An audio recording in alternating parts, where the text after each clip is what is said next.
Ready to rock? We're up. Y'all about to see me out shout back and thumb and clap it up. Have a seat out there.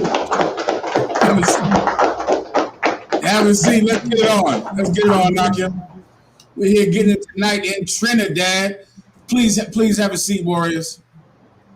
First of all, I want to thank all of you, man, for allowing me to come into your class today. I want to thank Officer Galawan. Give him a hand, of course. Of course, before that, Captain Michelle, give him a hand.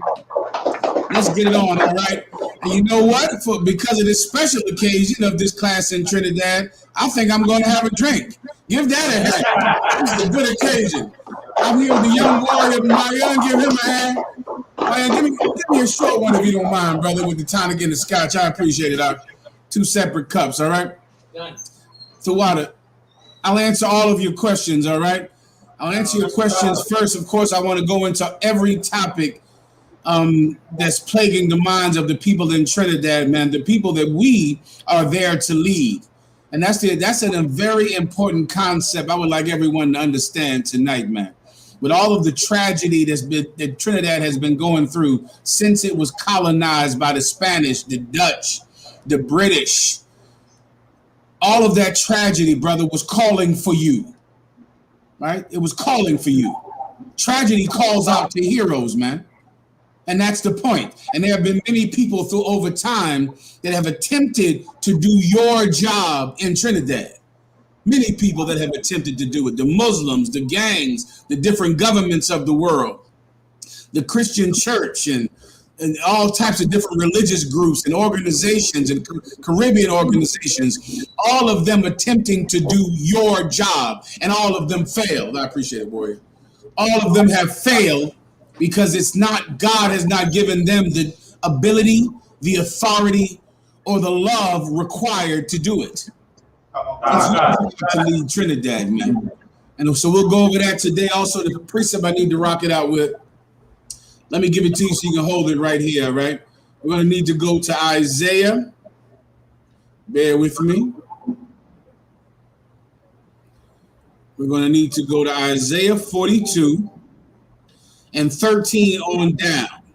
We're going to have to rock this all the way down to 22. Matter of fact, 23.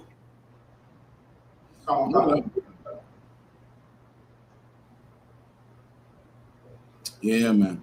Let's go to 24. 24, all right? We're going to start there. But at first, I would like to get all of your questions. I'll answer your questions. Does anyone have any questions? Let's have them. We good to go? No problem. Let's go to Trinidad. Mashak, you good to go? I'm not sure if Captain Mashak is in here. We'll rock it out.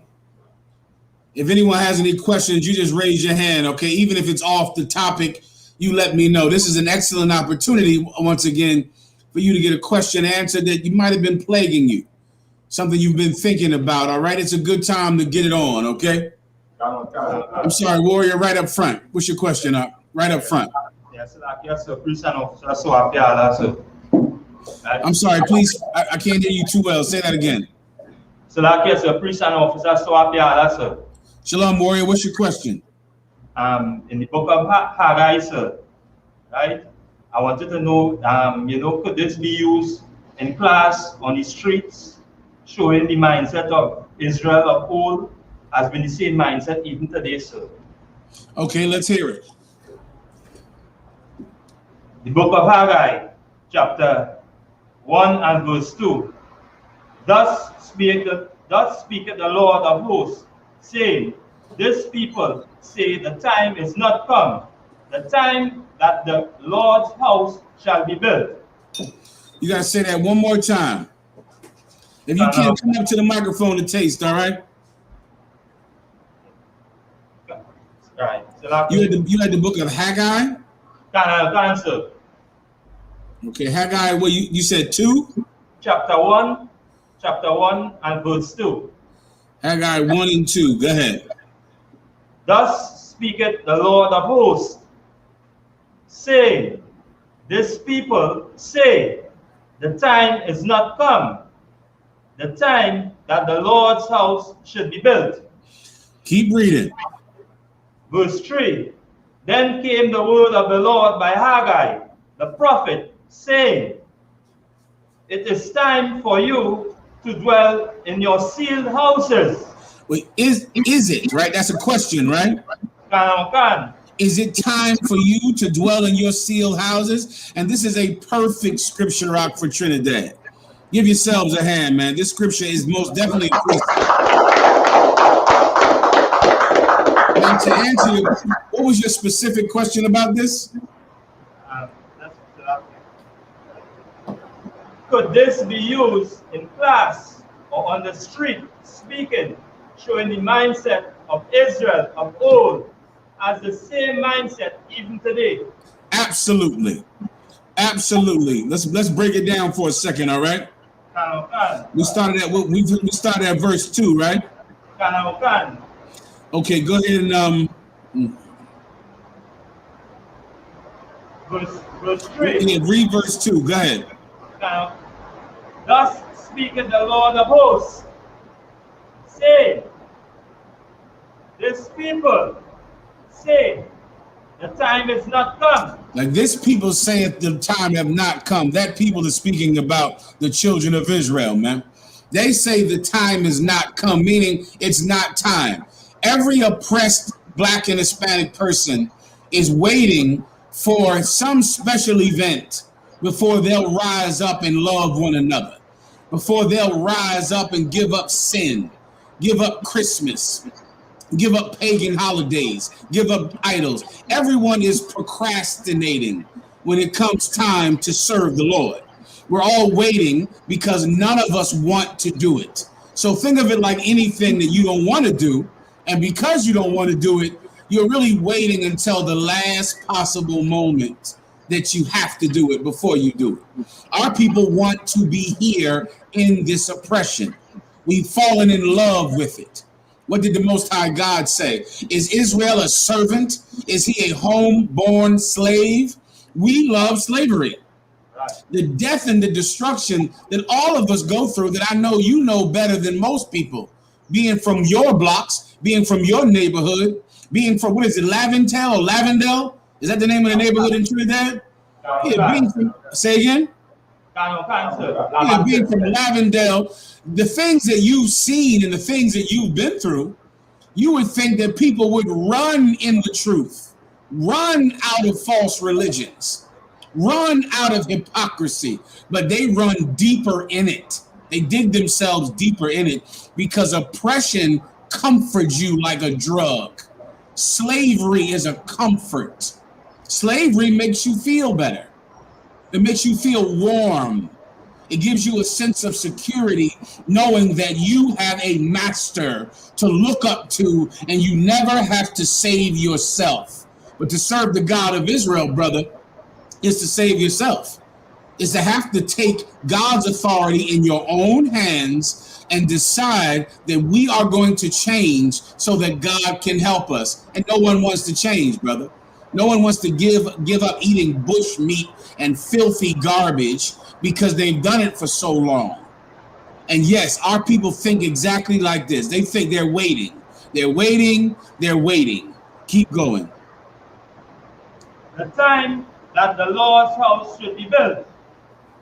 What's the Lord's house, man? The Lord's house is the nation of Israel built under the authority of Christ. That's the Lord's house, man. The Lord's temple. That's what you're building right now down there in Trinidad, huh? You're building the Lord's house down there, brother. And each and every one of you understand how important you are. Each brother and sister that comes into that school, man, is putting a brick in the temple of God. Each one. Everyone is important. Everyone is absolutely essential because we're so rare, because we're the few people that are not waiting. We're the few people that have decided to suffer what must be suffered to build God's house. Keep going.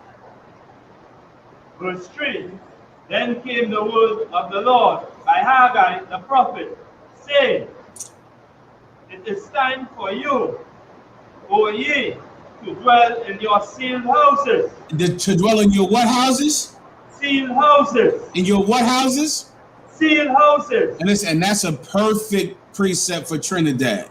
Because what is the real reason that the poor people of Trinidad are so comfortable with their destitution and their poverty, with going out and putting their car out for hire or hustling every day so they can make $1? Because the rich of your own people seal themselves up in their rich houses that they get from all of their oil money, and the poor people follow them. The poor Trinidadians, Brakatha Yahweh Shai. The poor Trinidadians follow the rich ones. Why? Because every poor Trinidadian wants to be a rich Trinidadian. And so you look up to them, you idolize them. You look at them, all of them want to hogalize. What is that word? Hogalize their children to be half so-called Indian. What's the word when you're half so-called Indian? Hogalize? A hoggle. What is it called when you're half a so-called Indian, half Elamite? Hogalized. To be a hogle. All of them want to be hogles. Every last one of them. All of them want to look like they're East Indian. Why? Because the rich idolize the East Indians, look up to the East Indians, and now every poor person wants to be a rich Trinidadian. Every rich Trinidadian wants to be a hogle, wants to be East Indian, all of them. And so now they seal themselves up in their houses, keep going, in their sealed houses, and sealed house is important because they're safe. They feel safe in there. You understand? They feel absolutely safe in that sealed house. Keep going. And this house he wastes. While this house what? He wastes. While this house is waste. What does waste mean? Destroyed. This house is destroyed. But they sit in their beautiful, palatial homes, all sealed up. Akim, everyone in the back, just sit down. Tell the brothers in the back to just come on in, sit down, and ask a question. Unless the guard will handle the people outside, all right? Get your questions together. I'll answer your questions, all right? While the rich people sit in their house locked away, sealed away, you're dying and killing each other in the street. You're hooked on drugs and killing each other over drug territory because they're sealed away and safe. Will you sit in your house sealed away safe, locked away safe, while this house is waste? The house of Israel has been destroyed. Don't you understand that the people of Trinidad are the chosen people of God, man? Those are the chosen people of God. Those people that no one wants to help. Those people that are looked at, those neighborhoods looked at like they're just filth, and you don't ever want to go there, and you fight your entire life trying to get out of there. That is the house of God. That's where the Lord lives, right there. And that place is destroyed while the rich of our own people sit in some locked away home. Keep going. Verse 4. Is it time for you, O ye, to dwell in your sealed houses? And this house lie waste. Keep going. Verse 5. Now therefore, thus saith the Lord of hosts, consider your ways. That's what the Most High said. That's what the prophet Haggai went out in the street to say, brother. That's what you're doing right now in Trinidad, man. Consider your ways, man. Because no one does consider their ways. No one thinks about what they're doing. No one thinks about it. All anyone thinks about is filling their stomach or satisfying their penis. All anyone thinks about is carnival and their own lust and doing and having everything they want. And no one considers that they're allowing God's house to be destroyed, man. Right. And think about the eternal poverty that Trinidad has had since the 1800s. since the minute the British left that island alone and then went and found invaders and brought them over from India to oppress you. And that's exactly what happened with those East Indians. When the white man decided that it was less profitable for him to be the face of oppression in Trinidad, he decided to go get the East Indians to be your oppressors, and he'll rule the East Indians. Because at that time he was the face of oppression in Trinidad at the end of slavery in Trinidad. But it was poorly looked upon to be a slave master. It was considered uncivilized. So you know what he did? He sent the word out in India to give every Indian 10 acres of land if they were willing to come over to Trinidad and oppress you. Right. And they came running from India. They came running. They came running to Trinidad and to be your oppressor, to be the face of oppression. And for oppressing you, the East Indians have gotten rich. They've gotten rich for oppressing you. And then they celebrate Arrival Day every goddamn year to celebrate the day that they got you as a possession. And the British gave the Indians you to oppress you in substitute for the British. Since that time, we've been sitting in hell. But there are enough rich people in Trinidad to make the poor people shut up. No one considers what they're doing. You make them consider. You make people think about the things they never think about. The things that they would otherwise ignore. You don't let them ignore it. And that's why they hate us, man. They hate us because people don't want to be reminded. People don't want to do what? Read that last part again. Consider your ways. They don't want to consider it, huh? They don't want to think about what they're doing, but they don't have a choice because the prophets of God are out on the street corners. The prophets of God are holding class. The prophets of God have decided to build that house that lied waste. I know you understand. Keep going, warrior. Verse 6, ye have sown much and bring in little. Yeah, read that again. Yeah, read it one more time. The book of Haggai, chapter 1 and verse 6. Ye have sown much and bring in little. That's the tribe of Benjamin in Trinidad, brother. You've worked hard. My God, man. My God, you've worked hard. You would have thought that they would have given the same opportunity to the black people in Trinidad that they gave to the Indians. I mean, you surely have worked for it. You slaved for it. Like, why not give you those opportunities? Why go and get a people from India and give them the opportunity that you earned? And I'll tell you why. Because this is the worst thing in the world, and it's so sad. Trinidad's problem is that it's so rich. That's the problem. There's so much wealth there, and if not for those riches, because Trinidad is so rich, you are so poor. That's why. That's why you're poor, because Trinidad is rich. If Trinidad was not rich, you would be rich. But since Trinidad is rich, you must be poor. You have to be poor, else there would be no labor. There would be no poor man begging for bread outside of a rich man's house. You earned that country. You earned it.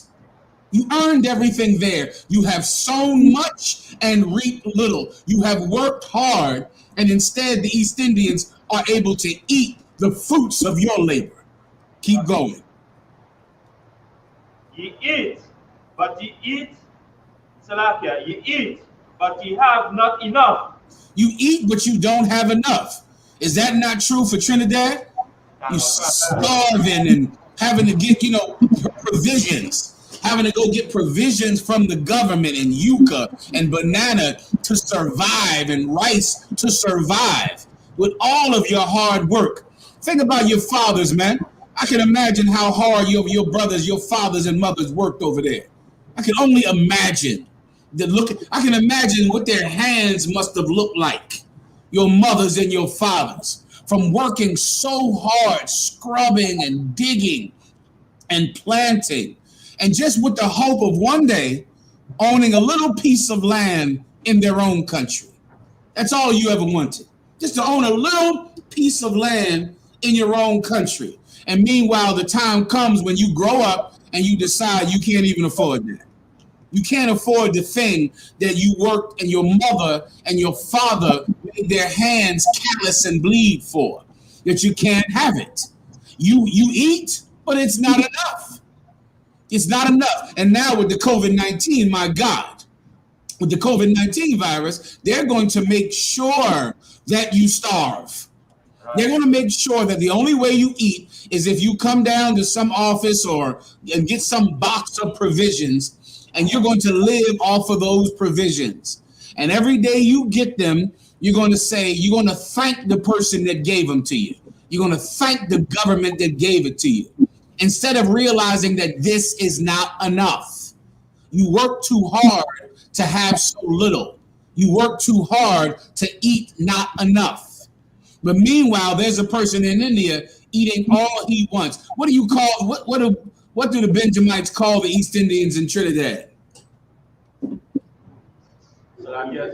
Coolies or not coolie? Is that a racial slur? Coolie, no problem. Let's not say coolie. What are they commonly called? Indians? Brother in the back.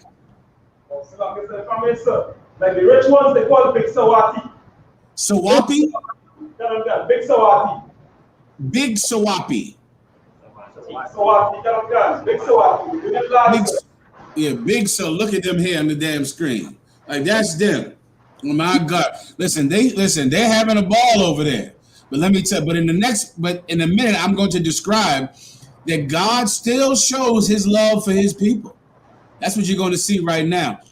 They're going to take the opportunity, the COVID-19, they're going to take this opportunity to give us more poverty. But during the COVID-19, God is going to take this opportunity to give us justice. That's what you're going to see happening right now at the same time. While our enemies make us more poor, God is going to give us justice against the Sawapis. He's going to give us justice against them. That's something that the Sawapi don't know. Justice comes from heaven, brother. Man can't deny you justice but for so long, because eventually justice rains down from heaven. And you're going to see that happening right now over there with these Indians, with these people from India, with these Sawapi. You're going to see justice rain down from heaven, justice that man denied us for so long. Everybody understands. Keep going. But ye are not, Salakia, ye drink, but ye are not filled with drink. You drink, but you're not filled with drink. You don't have enough. That's what it's like being from Trinidad, living in Trinidad. You got enough, but not quite enough. You know, you're getting some, but you got to make ends meet. You got to go out and find some way and hire out your car and hustle up and do this and do that and find whatever thing you can find to try to get more, because you're getting some, but it's not enough. And what I'm trying to teach you in the name of the Lord is that's on purpose. That's not just a happenstance. That is on purpose, brother. It's just to give you just enough to survive, but to never be strong enough to want to stand up and rule. That's the point. That's the point. Because if you could eat to your full, and if you could drink to your full, then your life wouldn't just be about survival anymore. And that's what our oppressor wants. Our oppressor wants life to be about survival. Because if life is about survival, then life cannot be about rulership. Right. Because you're scraping every day to simply survive. So your goals are small. Your goals are getting enough food for your kids, getting a place to live. And that will occupy your every day for 40 years. What if you had enough food? What if you had enough drink? What if your children were well provided for? Then you might have other goals. You understand me, right? You might look up and say, well, hell, I got enough food. What else could I get? What else should I do? And they don't want you to have a higher goal. Right. And so they want your goal to be food, to be rent, to be a roof over your head. Because they know that if you were filled, if you were satisfied with food and water, you would want something bigger. Right. You would want to rule the world. And they don't want you to rule the world. And that's why they went and got those people from India and emptied out Calcutta and brought them over to Trinidad to be your oppressors, to make sure that you never had too much to want more. That you just had enough so you could get up every day and fight for food for that day.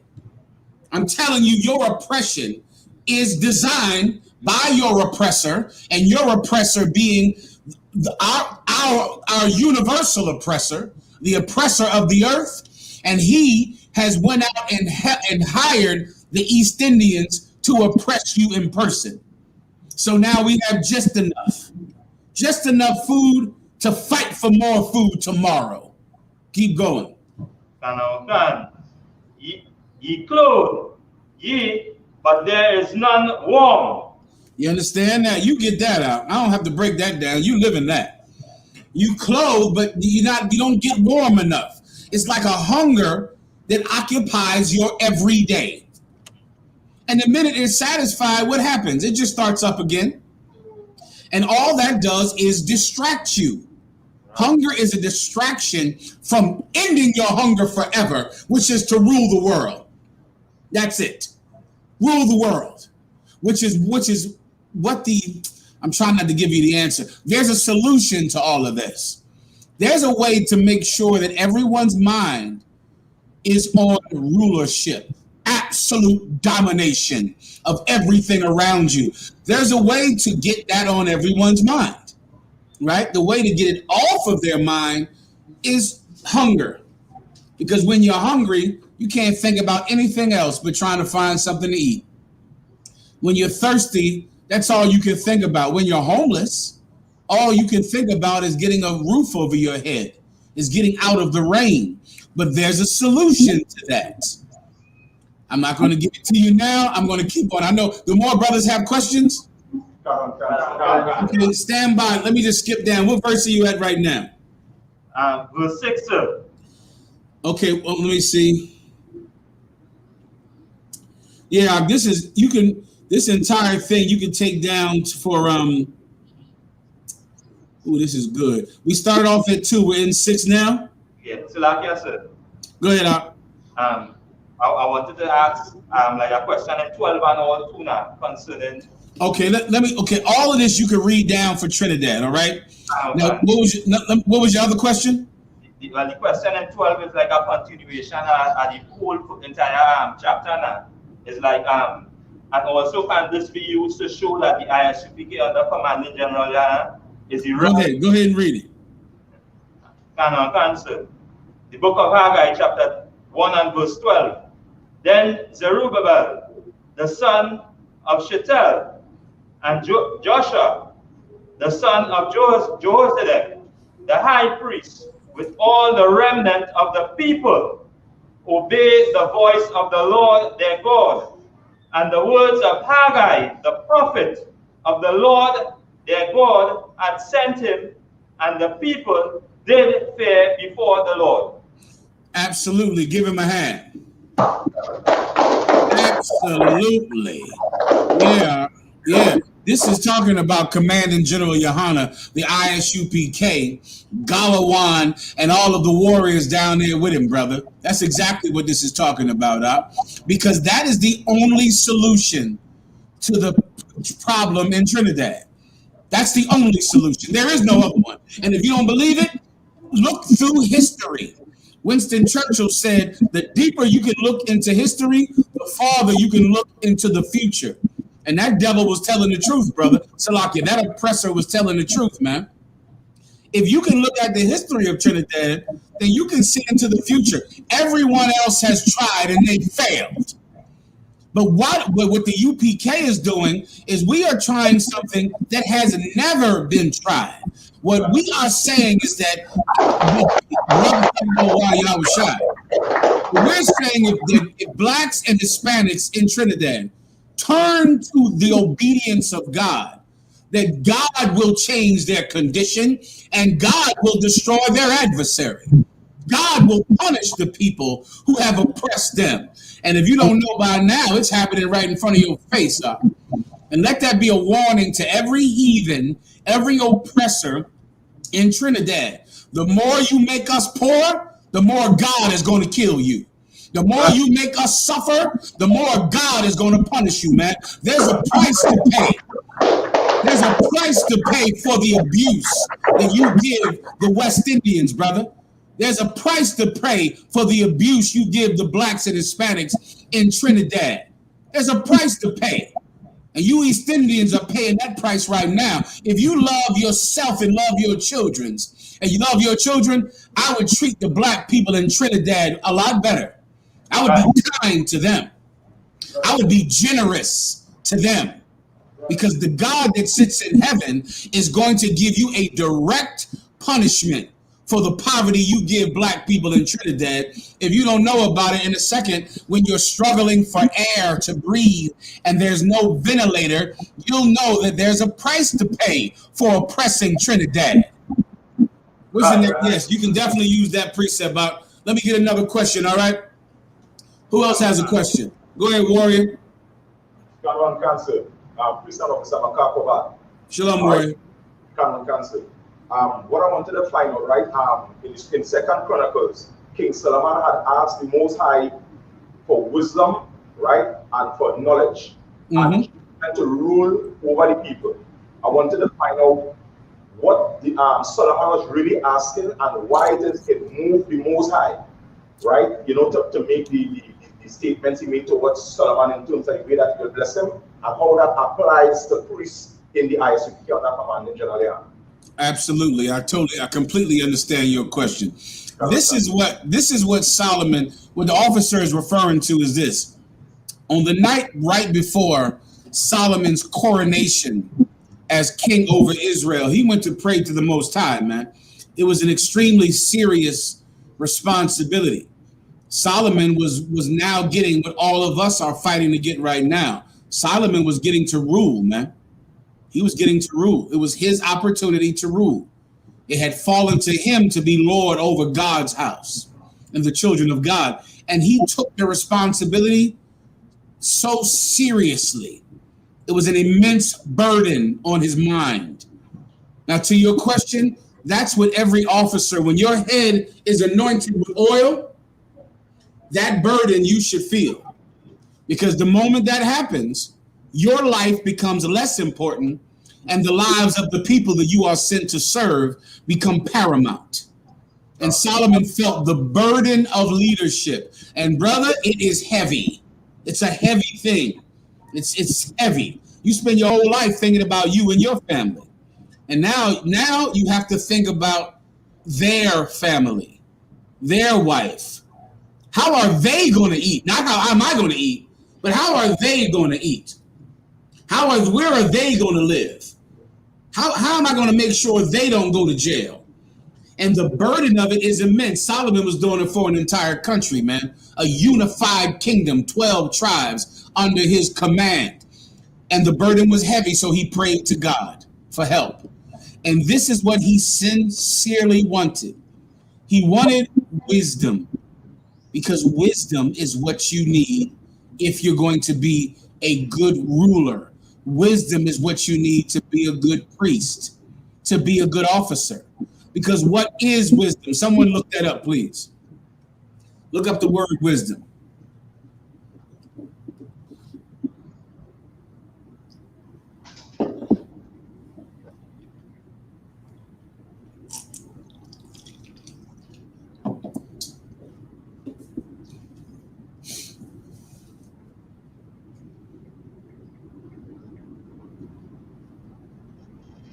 So like I said, I have wisdom here in the Merriam-Webster dictionary.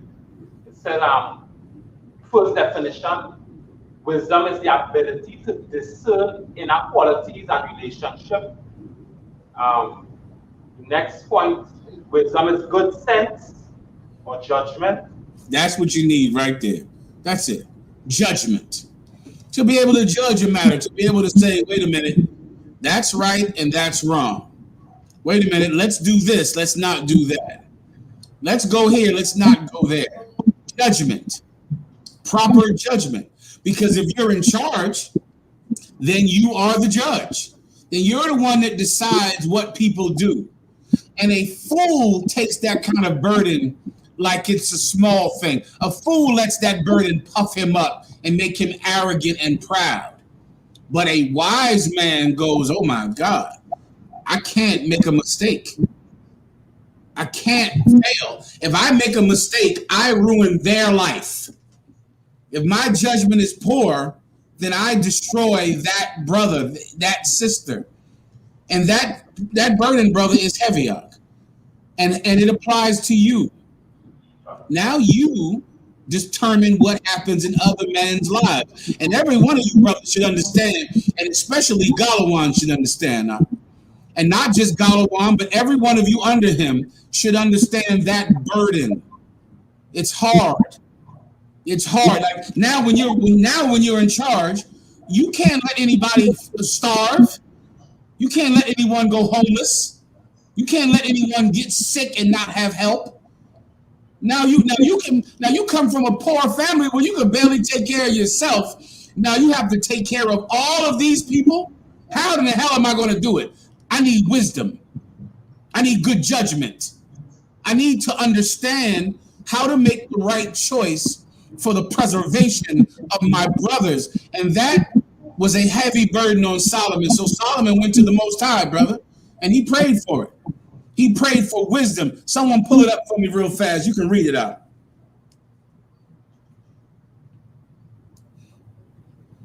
If you want, go ahead, you read it, brother. The brother that asked the question. So like you say, you want the dictionary definition? No, I want you to read the scripture when Solomon, the one you asked about. So like you say, come on. No sweat. The book of 2 Chronicles, chapter 1, at verse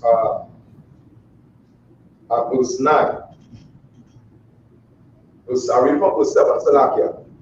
In that night did the Most High appear unto Solomon and said unto him, ask what I will give thee.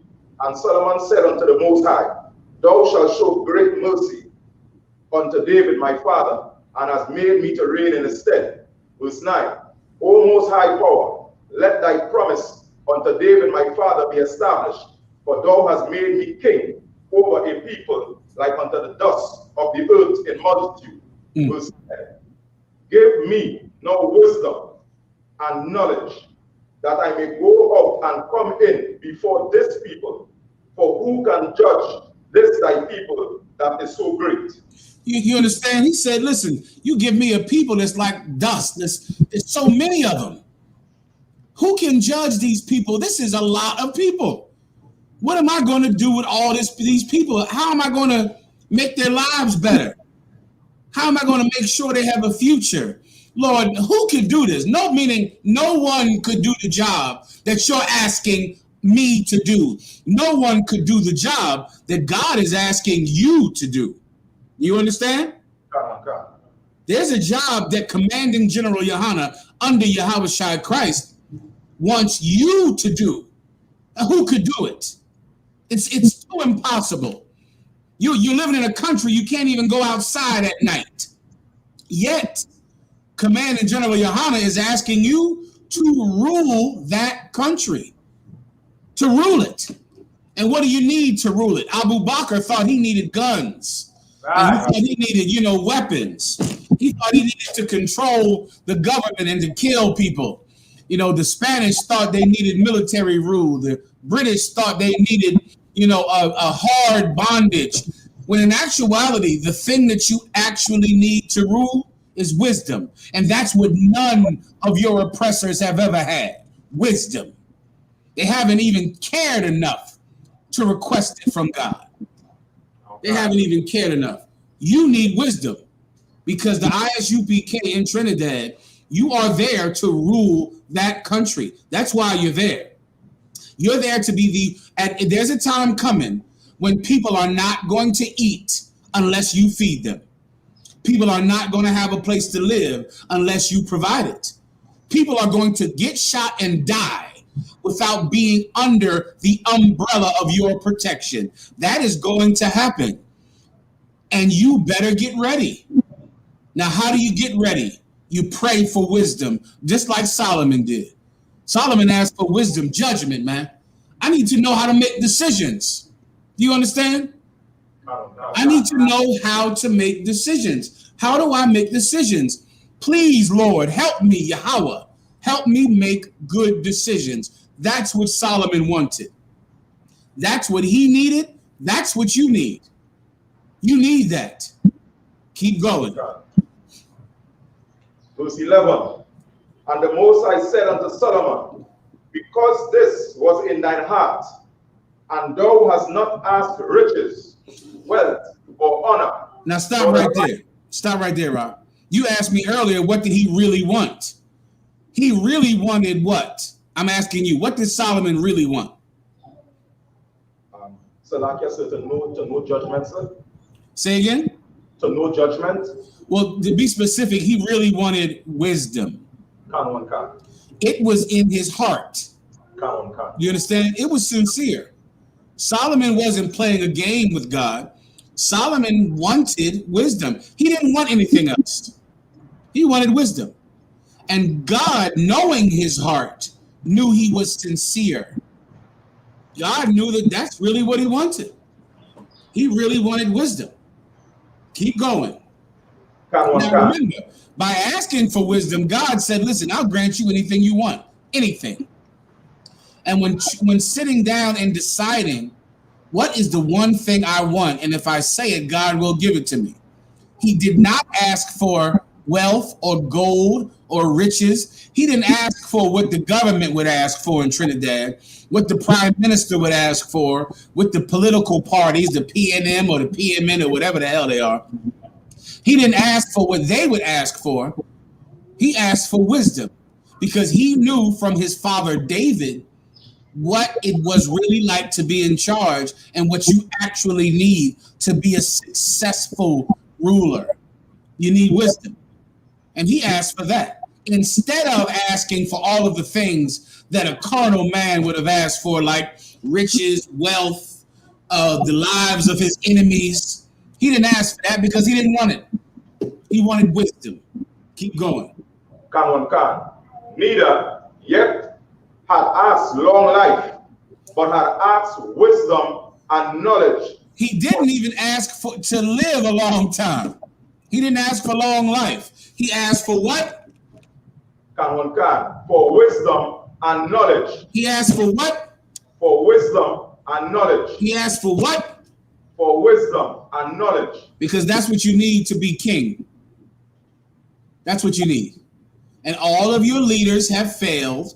All of your political parties fail because they don't care about wisdom and knowledge. They care about wealth and power and long life. That's what they care about. And that's why your country starves while it's so rich at the same time. The UN declares Trinidad a dual country.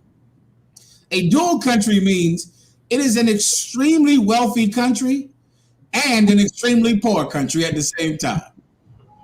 And you know why? Because the people who are extremely rich have no wisdom and knowledge. None.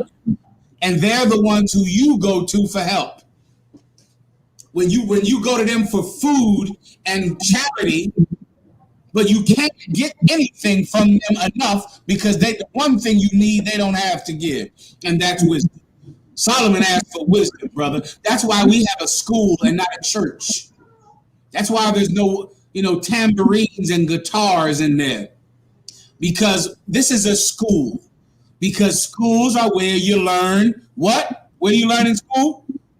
Wisdom. Knowledge and wisdom. That's what you learn in school.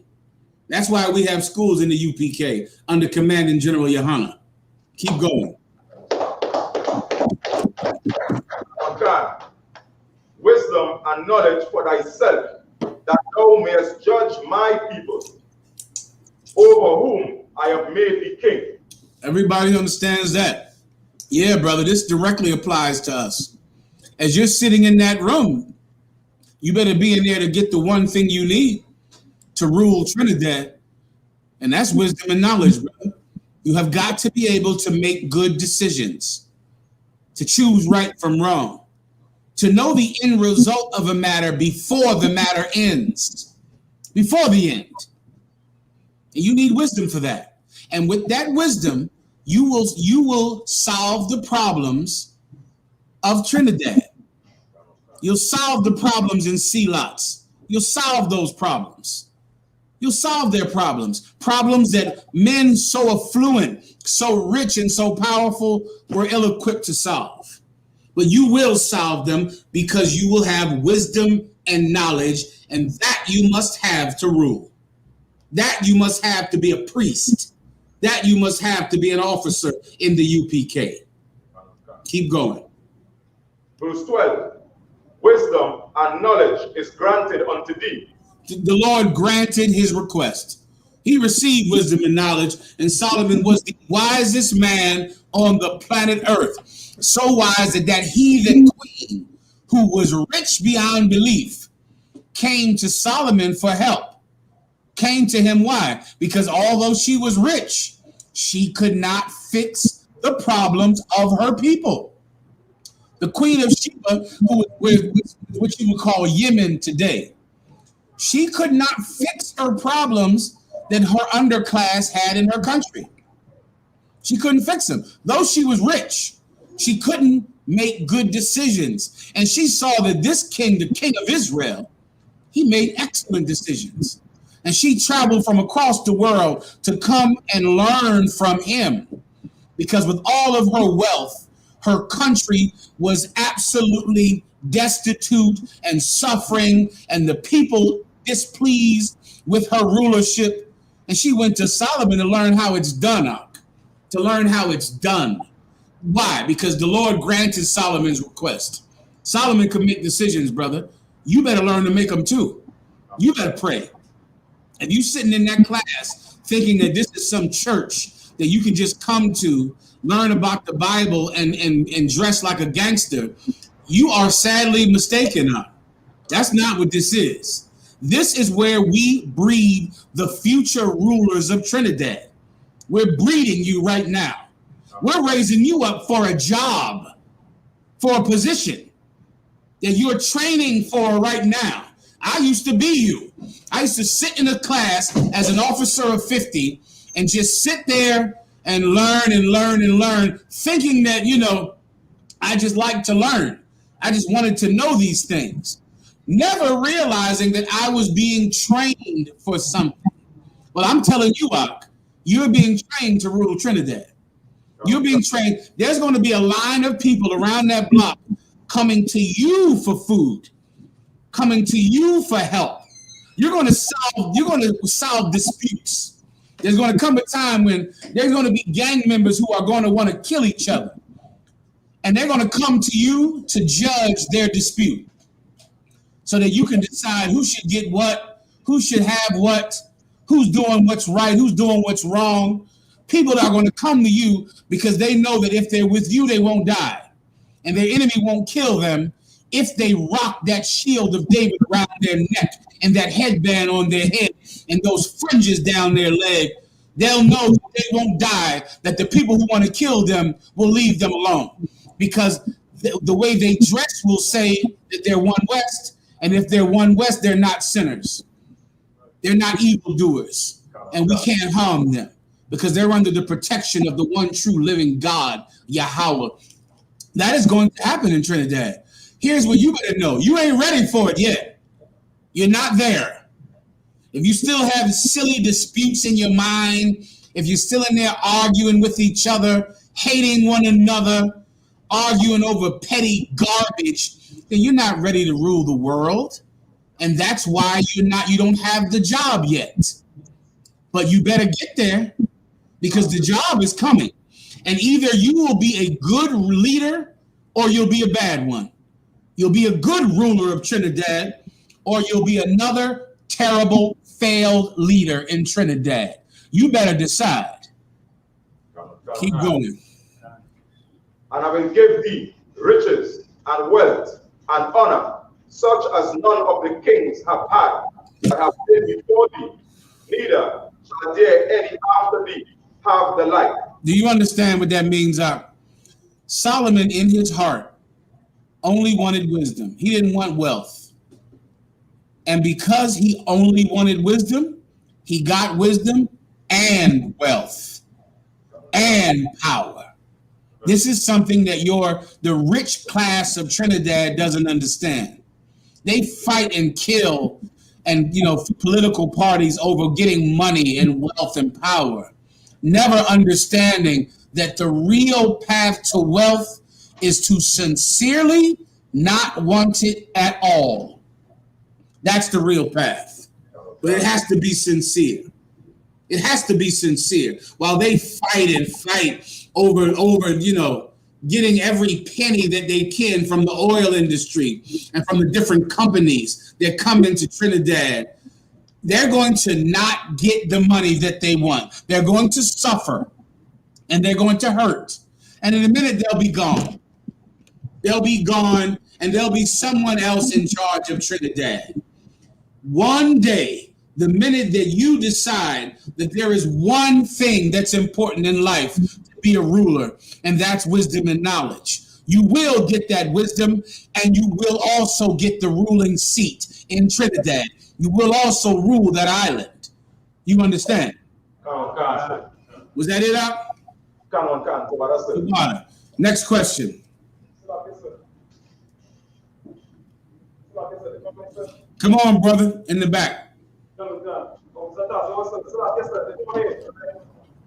question I have, right, was what do you want to focus on with regards to going into... You got to come to the front. I can't hear you well. Salaki, brother. I am the boss of Salaki, so my politics, right? So what do you want to focus on when going into the system? What are some of the I still can't hear him. Salaki. Salaki, sir. Right, let me try it. Is this better, sir? That's better. Go ahead. Sir. Salaki, sir. If you can, let me see your face so I can also read your lips. Salakia, go ahead. Hey, there you go. Give him a hand. All right. Good. All right, can I answer? So, Salakia, what are some of the main things you want to focus on when going to even assess a city or look at the problems in the city to try to work on? What are some of the main things you want to focus on? Okay, what you want to focus on is you have to become an expert at their problems as if it was your problem. You have to, okay, if I could sum up what this job is that we do, that God has called us to do in the Israelite School of UPK under Commanding General YAHANNA, we are representatives between God and the people. So to be a real representative, you have to know who the people are. So you have to know them. You have to know what they're going through, the problems that they're having, the suffering that they're having. You've got to understand it. You've got to be one of them. Do you understand? Be one of them. So now that you're one of them, then now you can go to the Most High God and plead for their sake because you understand what they're going through. So if you're going to speak in Trinidad, you have got to know what they're going through. You've got to understand the problems that they have, what they're suffering. And you want to immerse yourself in their pain with their issues. Now, sometimes because you're living it yourself, it can help because you're there, you're one of them. You go through the same things. But in most cases, that's not enough. It's not enough for you just to understand what you're going through in Trinidad. You have to understand what your people are going through. And by that, you want to get among them. You want to talk to them. You want them to come to you and talk to you. You want to be someone that they will come to and lay their burden down on your ear and in your hand. And by you understanding them, then now you can represent them. Do you understand? So then when you go out in the street, you talk about their problems. Let me give you another problem that's happening in Trinidad right now. And this is going on throughout every West Indian tribe. Right before the COVID-19 virus, as you know, there was a big problem with women being murdered in Trinidad, women being killed in Trinidad. Why? Usually because of domestic violence or just being raped and killed in Trinidad. And people didn't know how to stop it. People didn't understand it. People didn't know where it was coming from. Of course, the government started giving, different people money and you try to solve the problem. But no one understood it. No one knows how to stop, the fact that, a woman will get into a cab and disappear. She'll get into a taxi and disappear and be killed. Or all of the rampant domestic violence going on in Trinidad. And let me give you the root of where it comes from. And this is true for child molestation. This is true for domestic violence. This is true for why the rise in homosexuality comes from. I know you've noticed the rise in homosexuality in countries where there was no homosexuality that could be spoken of, like Trinidad, where no one ever suffered homosexuals. Now what's going on? Homosexuality is on a rise in Trinidad. And I'll tell you why. Because brothers and sisters in Trinidad believe that what happens in the home is nobody's business outside the home. Who does not understand what I'm saying? And tell me, if you don't understand, raise your hand and I'll explain it. West Indian people believe in being private about things that happen in the house. That it has to be private. No one should know about it. It's private. And that sense of privacy is why men can molest your children and then your children turn into homosexuals. Men can beat their wives and daughters to death. You know the woman is getting beaten, but you have to mind your business. You can't involve yourself. You know this woman is a whore, but you have to mind your business. In Trinidad, you believe in minding your business. Well, listen very carefully, and this is important for every brother down there in Trinidad. This is the UPK, and we do not mind our business. Do you understand? Your personal life is my business. Do you understand that? I don't mind my business. I mind your business. I know what you're doing to your child. I know what you're doing to your wife. I know what you're doing to your son, to your daughter. I know what you're doing to your neighbor. I don't mind my business. General YAHANNA doesn't mind his business out. He minds yours. And if you can erase that, then you could erase the hatred and the death that's happening privately in the homes in Trinidad. Things that no one is able to talk about, no one is able to speak about. And then you look up one day and you see homosexuals everywhere and you go, how did this happen? I'll tell you how this happened. This happened while you were minding your business. That's how it happened. That's how he ended up like that. Where are all these whores? Where do you think all those whores come from for Carnival? Where do you think they come from? They were the little girls who you minded your business until they became adults, and now they're sluts in Carnival. In the UPK, we don't mind our business up. And that has to change. That's something that you have to know about your people. Because you know about it, you go out on the street and you teach on it. Because you know it. And because you know it, you go to the Most High God for the solution to solve the problem of the people you represent. You understand, correct? Questions? Yeah, shall I answer? Yeah, I have three questions, right? I'll take a breakdown Deuteronomy chapter 28, verse 23 and 24 to understand it a little better. No problem. You might then hit it one by one, or when I explain one, I'll come with the next one. Yeah, one by one, please. Right, okay. Right? You may read it one time, Baba Kusha. Say again? Want to read it one time? Please. Cancel. Deuteronomy chapter 28 and verse 23. And thy heaven that is over thy head shall be brass, and the earth that is under thee shall be iron. The Lord shall make the rain of thy land powder and dust. Let me stop right there. This is a precept about the destruction and the curse that the children of Israel were going to be made to serve. It's a metaphor. So imagine you're sitting out in a field and you look up at the sky, right? And you see the sun and you see the stars at night. You see the sun during the day. But the Most High is saying that when you look up, you're going to see iron. You're not going to see the stars. You're not going to see the beautiful sunrise. You're going to see metal when you look above your head. This is a precept about prison, about going to jail, which our people would have never known that there'd be more of us in jail than anywhere on the planet. More of us in prison. When you're in jail, when you're in prison, you look up at night, you're not going to see the stars up. What are you going to see? Iron, metal is above your head. That's your heaven. Your heaven is a metal roof above your head. You're in prison. Keep going.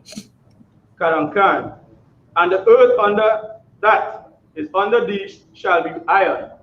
Now, once again, if you were a free man, the earth under your toes, under your feet, you would have soil, dirt, because you would be out, you walk outside and you'd have, your feet would be in the good earth.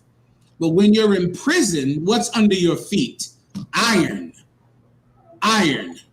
Just imagine being in those boxes, in those prisons in Trinidad, in those prisons all throughout the rest of South America, man. They're in jail, so there's metal under their foot, metal above their head. That's it. That's the heaven above their head and the ground under their feet. Metal, iron. Keep going. The Lord shall make the rain of thy land powder and dust. So now the rain of your land is powder and dust. What's that talking about? You go out and you try to feed yourself, grow your crops. But your crops don't grow because there's no rain. So now the soil is just powder and dust, arid and dry, and your crops die. And when your crops die, eventually your children die. Keep going. From heaven it shall come down upon thee until thou be destroyed. Now here's your question. What shall come down upon you from heaven? I'm asking the same brother. So if I have it right, I will see what will come down from heaven is the punishment or the hardship. Give him a hand. That's correct. Don't you understand? Listen, man, the situation in Haiti came from God. God put us in slavery. God put the East Indians over us. God gave us this torment. It came from him. It shall come down on us until we're destroyed. God, you are living a punishment. Your grandfather, your grandmother, your neighbors, their condition came from heaven. Now, here's the good news. The solution comes from heaven too. The redemption comes from heaven. God's blessing can cancel out all of his curses, man. And then we'll see God rain curses down on the East Indians. Ooh wee. Rockefeller, Hawaii, Yahushua.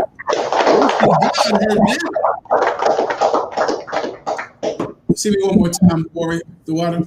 Go ahead, The next question, all right? Please. In the same Deuteronomy 28, verse 54, what it's saying, so that the man that is tender among you, I know it's not talking what the Christians might take, right? Is that a way how we deal with one another? No. What is tender biblically? David was tender when he fought and killed Goliath. Who knows what tender is? Anyone? The Bible says that David was tender. Tender means young. Young. That's a tender brother. If he's young, he's tender. So you get some kid, he's 15, 12, 13. He's a man, he's a young man. He's a man, but he's not gristled and hard and face full of scars like it happens when you get older. He's a young, tender brother. He's beautiful because he's so young and he hasn't been through the wars and the suffering that you go through when you get older. You understand? So a brother tender is young. A young man is tender. Keep going. And very delicate. His eye shall be evil towards his brother. Once again, this is a brother who's a young man. He's delicate, meaning his face is full of scars and his eyes full of pain, which comes with old age from all the things you go through in life. This is a young, tender brother. Come on, warrior. Give me a little more ice in that if you don't mind, all right? The water. It's a little too much. Put about half of that, all right? That's meaning a brother who's young, a young man, right? How are young kids supposed to feel? I'm trying not to give you the answer. Okay. What do children do with each other? Children. Well, they will play with each other and give him a hand. Give him a hand. Children, you put two children in a room with each other, children are supposed to naturally play with each other. They play with each other. Why? Because they're tender and delicate. Now, if you put two grown men in a room with each other, they might fight over power. They might fight over women. They might fight over money because they're grown men. They're hard. They're rough because they've been through too much trauma, too many wars. So they might fight each other. But if you put two kids in the room with each other, they're supposed to pick up a soccer ball and start playing. They're supposed to grab a football and start kicking it and having a good time. But the Lord is describing a curse, brother. Here's the curse. If you get two young men together, two kids together, what are they going to do, warrior? If they get two young men together, well, depending on what they have to do or the situation, they might work. Whereby it might work together to do it, or if well, they should. If they're tender and delicate, they should play. They should get along. But we're talking about the curse now. The curse. Well, what do two young men do when they encounter each other in sea lots? They will scramble. They're going to fight, even though they're young. Even though they should get out a ball and start kicking it and having fun. But instead, these two young men are going to shoot each other. And their children. Do you understand? They're kids. They don't kick around the ball. They kill each other. That's a curse. Come on, warrior. That's a curse from God. Give me about half of that, please. Just pour it out. Pour it back in the bottle. That's a curse. Do you understand? All young men, 12, 13-year-old boys. In Trinidad, what age do brothers start to fight in the streets and join gangs and shoot each other and kill each other?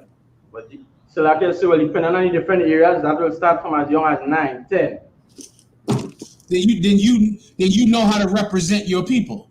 Then you understand what I'm saying. A 9-year-old, a 10-year-old. Now, what should a 10-year-old be doing with other 10-year-olds?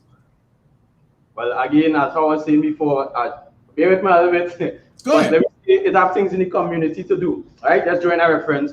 That's what they're going to be doing. You're catching us in a public auto shop, mechanics, whatsoever the case might be. That's what they should be doing. They should be playing, having fun, learning. But instead, because Trinidad is cursed by God, what are 9-year-olds doing?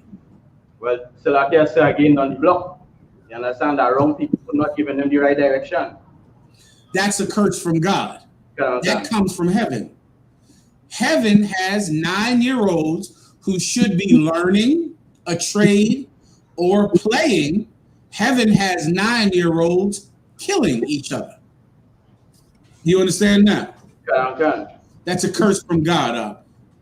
You understand? Go ahead.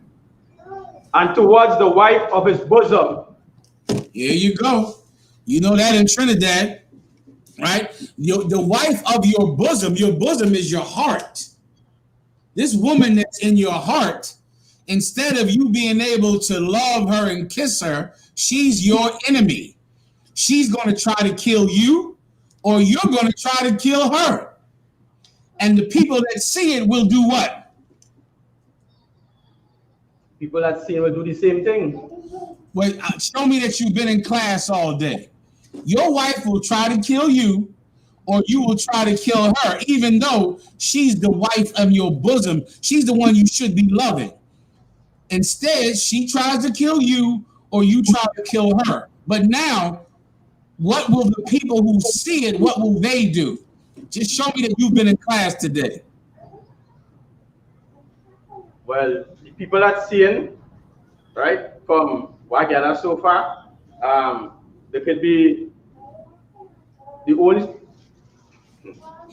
Wait, give someone else a chance. Yeah. I gave you the answer earlier.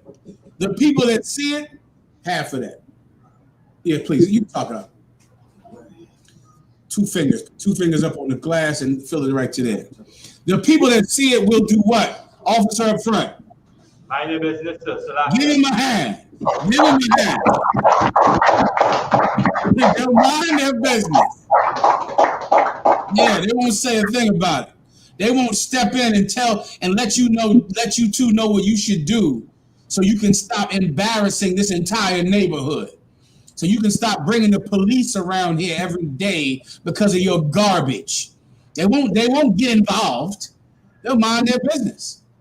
When this is supposed to be the woman who you love and she loves you, but instead you fight each other like a bunch of animals. That's enough. You understand, right? Can I cancel? For water, go ahead. And towards the remnant of his children, which he shall leave. And towards the remnant of his children, which he shall leave. Why is this the remnant of his children? Remnant means what's left. Why is it saying that? Do you know? Because most of his children are dead. They start shooting each other at 9 years old.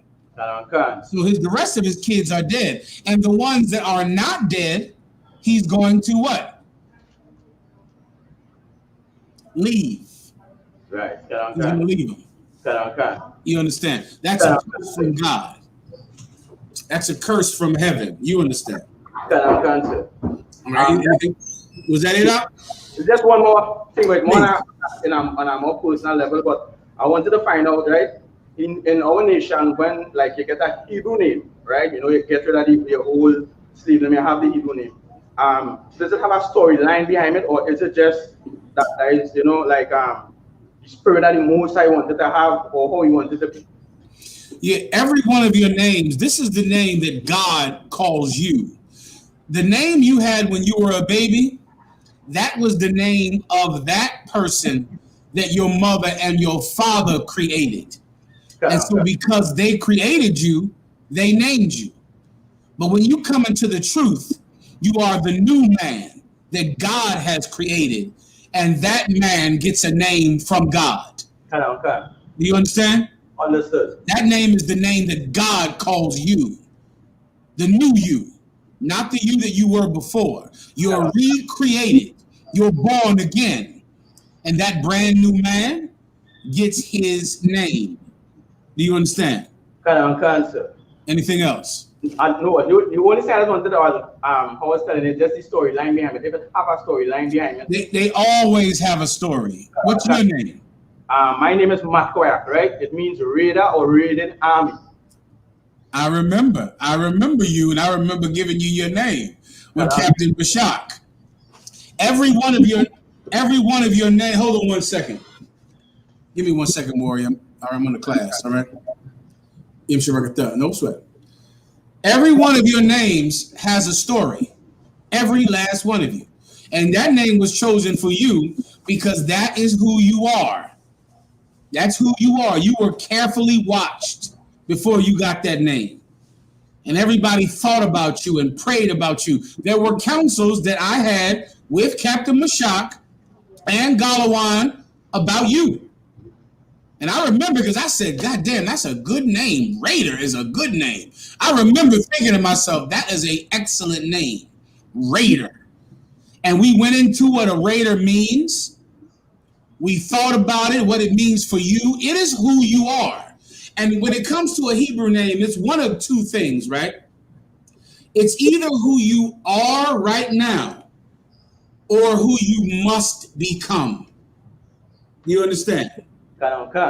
And your name, I remember specifically about you and your name. And your name is who you are. Do you understand? It's who you are. And you should embrace it. You should embrace it and be it. Because that is who you truly are. It's not who you were before. It's not the baby that your mother named. It's not the person you were before the truth. But it is who God has made you to be, a raider. And you should live like that and embrace it. And every one of your names has a story. There's a reason that you got it. These names aren't given out in with haste. It takes a long time because we have to ask Yahweh what your name is. And we have to examine you and see who you are or see who you need to be, who God wants you to become. Every name has a story. You are named Raider for a reason. Because that is who you are. That is how you will live out your life in that spirit. And the minute you go away from that spirit, you are deviating from who you are. You understand? Anything else? Just one more thing. I could be able to get the storylines in. Well, I mean, okay, I might have to. Mashak might have to remind me. Captain Mashak, are you there? He might not. Captain, now I remember naming this brother Raider. I remember that specifically. Let's tell the brother the story of how he got his name. It was his type of spirit was anything you would ask him to do is damn near he would go and devour it to the very last detail and bring it back to you. Like they were doing stuff with the he was talking about the bees, the crops, the hydroponic stuff, information he would give him to go and get. And his whole vibe, his whole spirit, everything he, even down with the all black, his all black, no discredit to any other brother, but his all black was like, okay, he show up for war to work. And his spirit was, he was aggressive, but he was a humble brother. So it was like, this is a brother you could give a task and he gonna go, if he wanted to go take the city, he bring in the bricks, the cement, everything, the hinges and the nails. Give him a hand.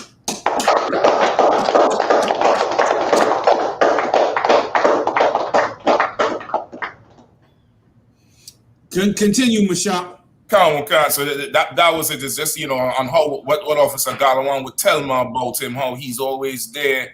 He learn and he coming through, but he's so thorough with it. Like that was it. It was down there like this brother is an army. He's with one man, but his vibe was like this is an army coming for you, and he's not thinking about whether the order is left or right. He's going to complete the order. That was his spirit.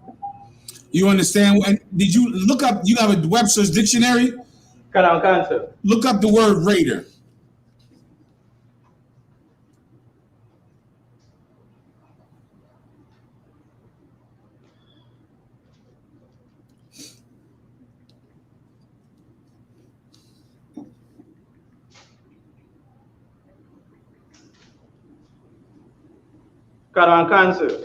Mm-hmm. It have three definitions, right? One is a fast, lightly armed ship. Not that. The second one is a soldier specially trained for close range fighting. That's what you are. That's you. You're a raider. You understand? Like you are made for war. That's who you are. And you look up that definition, and that was your spirit. That was who you were supposed to be, and in your case, it was who you were. So we name you because that was you, a soldier specially trained for close range fighting. Read the next definition. No, not that. I'm sorry, that's a different one. But the B is what your name was. B. All right. Do you understand now? Anything else? I greatly appreciate it. No sweat, warrior. Anyone else have a question? Let me get the brother in the back. Go ahead. Cancer, prison officer Mike Wah. Right? The question that I have is, what is the difference between being tempted and or tried? Being tempted or tried. I got you. Tempted and tried. Okay, I'll explain. Okay, let's say I was tempted, right? A temptation can be a thought. Meaning, let's say you just want to smoke weed, right? You're tempted with smoking weed. You could smell weed and you are tempted, or you can just think about smoking weed and you are tempted. You get my point, right? And so you have to resist temptation. We ask the Most High God to deliver us from temptation, from just thoughts that we have to go back into the world, to be the old man that we were before, to commit sins against God. We ask the Most High to help us with those thoughts. You get my point? But to be tried is to go through something, to suffer. So now this is not something you can just resist with your mind. You might have to go to prison for the work of the Most High God. Then you're being tried. You might have to lose your family because your family hates you and they turn their back on you because you serve the God of Israel. You can't change that. You know, it's nothing you can just get off of your brain. You got to go through that. That's being tried. And by going through it, you are made better. You're made more perfect because you lost your family. Your wife left you because she hated the fact that you were in One West. You know, those things, you go through them. They're really what other people would consider tragedies. Other people would consider them terrible things. And they're also terrible to you, but you understand that you're being made perfect. You're being tried. The Most High is creating a new man by putting you in fire, which is where the term comes from. To be tried is like being tested. You understand? So you go through a very difficult situation. By your willingness to go through it, you are made perfect. By your willingness to go through something that most men would avoid. Do you understand? Most men avoid difficulty. Most men avoid difficult situations, difficult circumstances. Men avoid them, which is where drug addiction comes from. Drug addiction comes from people trying to avoid reality. They want to avoid it. But what if you embraced it? So now you lose your job. You lose your family. You suffer and hurt, but you embrace it. You go through it. You learn the lesson that can only be learned through adversity. Then you have been tried and tested and made more perfect because of it. Do you see the difference or not? Anything else? Yes. I have one more question, sir. And this one was in the book of Hebrews, chapter 11 and verse 5, when it talks about Enoch was translated, right? I wanted to know, what I mean. Say that one more time, man. In the book of Hebrews, chapter 11 and verse 5, talk about when Enoch was translated, right? That he should not see that. I wanted to find out what was the meaning of it. Let me catch up with you real fast. Where are you at? Hebrews, chapter 11 and verse 5. 1 second. You said Hebrews? Come on, Cancer. Okay, hold on. Hebrews 11 and 5. Come on, Cancer. Bear with me. Right. This translator is speaking about the same thing happened to Christ. After Christ rose from the dead, Christ was taken up into a chariot. So think translated is like transmitted or removed. You get my point? He was taken from one place unto another. That's what translated is. When you go through Acts, I believe it's 1 and 6, I could be wrong, where right before their eyes, Christ was taken up into a chariot. That's what happened to Enoch. Enoch, before he died before the people saw him die, and he perished right there in front of his family and the people, he was taken up into a chariot. Taken up. The same thing is going to happen on Judgment Day to those of us that stand for the Lord. We're going to be translated, taken from where we are and taken somewhere else. Who has the precept I asked for? Go ahead, Al. So start from 6, verse 9, so start from 6. Well, no, start from wherever it says he, in front of their faces, he was taken up. Come to the front, the warrior. My apologies, I can't hear you. I am the boss, like the book of Acts, chapter 1, verse 9. And when he had spoken these things, while they beheld, he was taken up, and a cloud received him out of their sight. You understand? Meaning, right while Christ was speaking, a cloud appeared, and he was taken up out of their sight. That happened to Christ. That also happened to Enoch. That's what translated is. That also happened to him. Why? Who couldn't tell me why it happened to him? It happened because of his faith. So that's step one to let you know why it happened. I'll give it to you for time's sake. It happened to him because this is a man who everyone knew believed in the Most High. He believed. He was strong in his faith, but he had no evidence of it. So some people believed him, some people didn't. But before he died, the Most High gave him in public proof that what he believed in was real. You understand? So now they never get to just say, yeah, that was Enoch. He talked about this God of his all the time. Then he died. They can't say that about Enoch. Enoch talked about his God, and then one day he was taken up into a chariot. So we know for a fact that what Enoch believed in was real. You understand? And that's why it happened with Christ too. Because Christ was out speaking and speaking and speaking, doing miracles, but people didn't believe him. And then they killed him as a criminal. Well, guess what? They saw him again.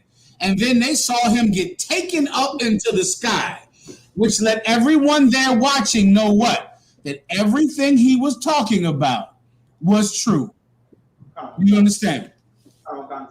Anything else? The water. Next.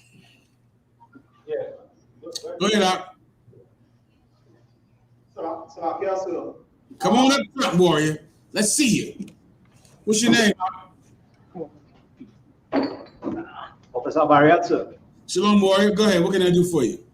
Got breakdown on 2 Chronicles 11:23 to 30. No problem. You go ahead and read.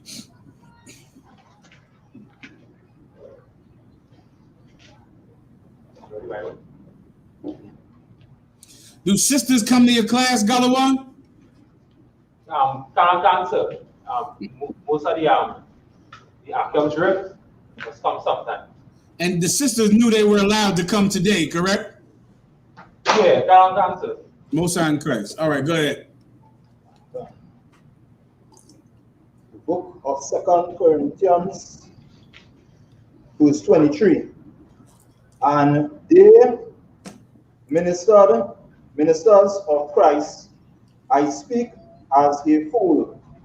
I am more in labors. 1 second. Let me catch up to you. Where are you at?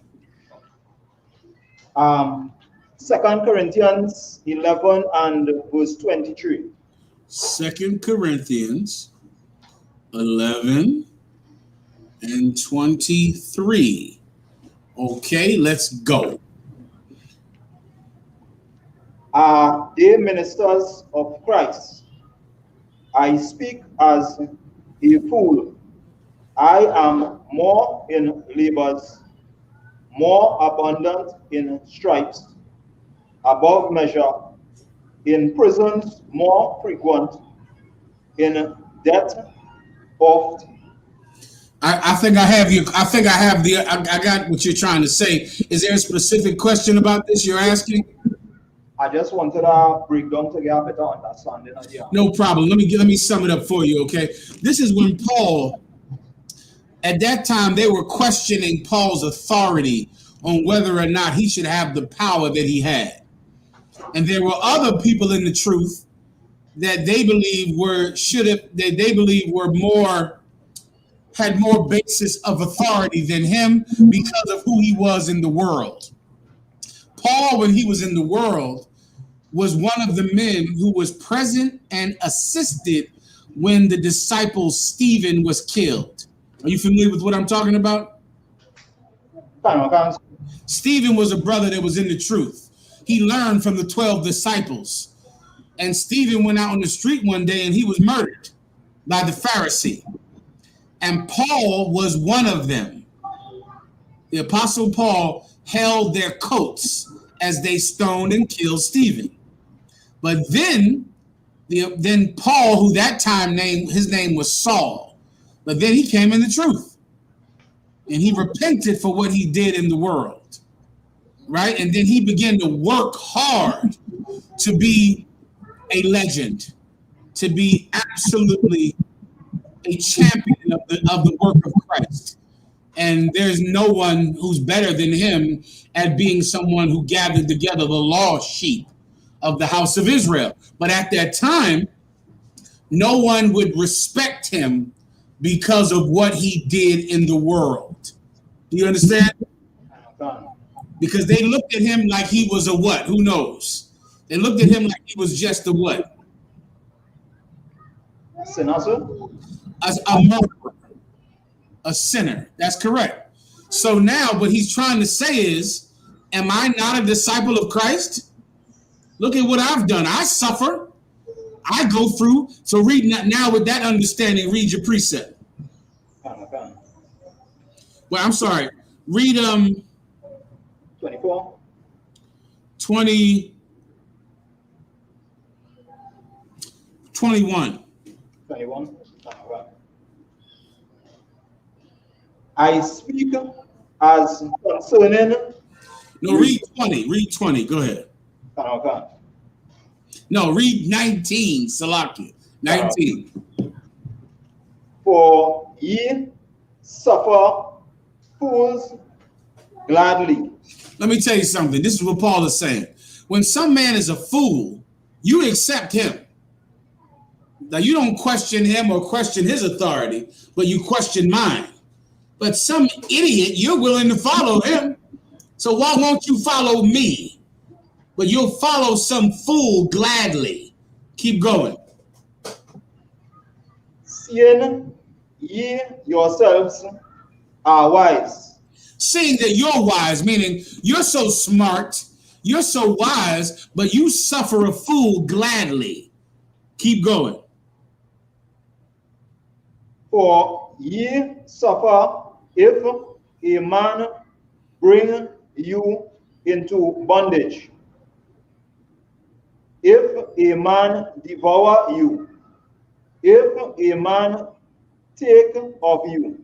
Meaning this, think of all of these stupid idiots that the Trinidadians believe. All of your prime ministers and your politicians and your religious leaders, they devour you, take you, destroy you. And what do the people do? Accept them and love them. You accept fools who devour you and hurt you, but you won't accept me. And you're so wise, huh? Keep going. If a man exalt himself, if a man smite you on the face, I speak as concerning reproach. You understand that? Meaning this, if a man smacks you on the face and exalts himself, you will accept that man. And that's what our people have done to the oppressor and to the East Indians and to the rich of our own people who betray us. They smack us, they beat us, they hurt us, but they also say that they're Jesus and they're God and they're the holy people. They exalt themselves, so we accept them. That's what the term suffer means. We accept them because they exalt themselves, because they're proud and arrogant. And arrogant people find followers easily. You understand that? If not, you live it, that's for sure. Go ahead. As though we had been weak. As though we had been weak. Hold on 1 second. But and when Paul says he speaks Dougal, right? So Mashak sent me that word from earlier. Dougalize. A Dougala. Salakia. All right. So now, let me catch up with you one more time. Where are we at again? As though, verse 21, sir. In Hebrews? As though, 2 Corinthians 11 and verse 21. 2 Corinthians 11 and verse 21. 1 second. 2 Corinthians 11 and 21. So Paul is saying, I speak about reproach, meaning hatred. People hate him. They reject him because they think that these proud, arrogant men are who everyone should follow, even though these proud, arrogant men are the same people who devour you and beat you. You understand that part, right? Keep going. As though we had been weak. Mm-hmm. You understand that? Let me know if you don't understand. I'll keep moving on. Go ahead. Howbeit, wheresoever any is bold, I speak foolishly, I am bold also. Let me tell you something. This is what Paul is trying to say. If somebody thinks they have something to boast about, I have something to boast about. Do you think that these proud, arrogant bastards who beat you to death, do you think they're the only ones with records? Do you think they're the only ones who have done work for their people? I'm bold too. And that's important. That's a lesson that you have to learn to be an officer. You're going to have to exalt your office. Do you understand? People, you can save someone's life up and they'll never know you did it if you don't say, I saved your life. Do you get my point? They'll never know you did it. They'll never appreciate that you did it. You would think they would. You would think they would just say, man, this brother cared for me. He took care of me. He loved me. But they won't, because there'll be some proud, arrogant bastard who took their life and beat them, and they'll follow him. So because of that, you have to fight their human nature by being bold, just as bold as the arrogant bastards are. You have to also be bold. Do you get my point? Keep going. Are they Hebrews? So am I. Are they Hebrews? So am I. Well, you speak Hebrew? So do I. I speak Hebrew. You think you know the Bible? I know the Bible. You speak other languages? So do I. Follow me. I'm not beating you and stealing your money like your preacher is. I'm not molesting your child like your preacher is. And I know the Bible. I know other languages too. I speak Hebrew too. Keep going. Am I they Israelites? So am I. Are they Israelites? So am I. You follow him. Why? Because he's an Israelite? I'm an Israelite too. And I don't beat you and kill you and molest your children. Like a ton of these fake Israelite groups all over Trinidad being more gay than you could possibly imagine. The Israelite groups in Trinidad are gay, homosexual. That's what they are. Now, we're Israelites too, and we're not gay. Damn. You think that everyone would come and appreciate our hard work. Keep going. Are they the seed of Abraham? So am I. So am I. These people that you claim are so, wonderful because they boast about it, I'm everything they are, and I will not abuse you. I will not steal from you. Follow me. I'm a better choice to make. Do you understand? And that's the choice you're giving everyone in Trinidad. You're the better choice. Keep going. Are they ministers of Christ? I speak as a fool. Listen, he said, are they ministers of Christ? I'm talking like a fool right now. Why? Because when you boast and brag, you make yourself look stupid. That's what bragging and boasting does. So Paul is saying, I'm speaking like a fool right now, but I have to do it. Because if I don't do it, you'll follow those fools. So let me be a fool too and brag and boast about what I've done. Since all you care about is following some braggadocious idiot who has done nothing compared to what I've done, let me also brag and boast, since that's what you like. I'm speaking like a fool right now. Keep going. Am I more in labors, more abundant in stripes, above measure in prison, more frequent in deaths often? Of the Jews 5 times received I 40 stripes, save one. Let me explain if I could. I'll translate it for you, all right? What Paul is saying is, you give me your best religious leader that you have down there in Trinidad. Your fake Israelite groups, your preachers, your imams, your politicians, your prime ministers. I have suffered more than them. I've given up more than them. I've been beaten this many times. I've been to jail. I've been to prison. I've been shot at. I have done the job that they haven't done, that they have never done. So while you're following this person all because he brags, please believe me, I can brag too. Do you understand? I don't see why anybody follows anyone but Commanding General YAHANNA. I don't even get it.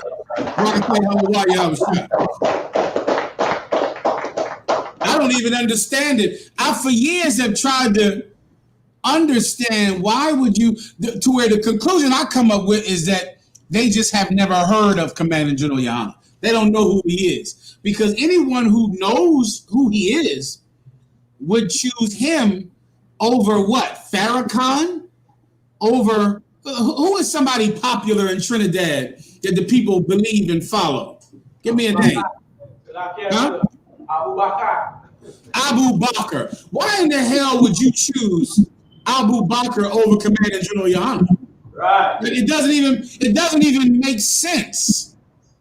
So my only conclusion would be that you've heard of Abu Bakr because of him taking over the government, and then for some reason still being free, still being able to walk around and to get amnesty, even though he took over the government. That always perplexed me why that happened, but no problem.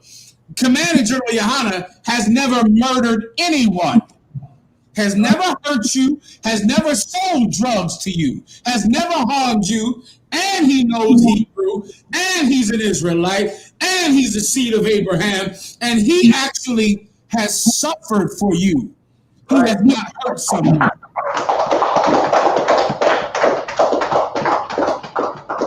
I mean, it would make sense to follow Commander General YAHANNA. He's earned your allegiance. He's earned it. But here's the problem. He doesn't brag about it. Do you get my point?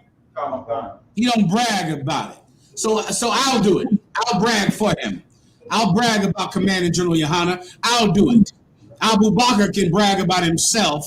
I will do it for him. The Prime Minister of Trinidad, he can act like he's fixed the country and he's done everything for the country, while the country is poor as it ever has been, suffering, and crime is on the rise. But if you ask the Prime Minister, he deserves to be reelected. He's done his job. He's great. Well, since he can brag while he fails, I will brag about General YAHANNA while he succeeds, while he suffers and hurts for the people he loves.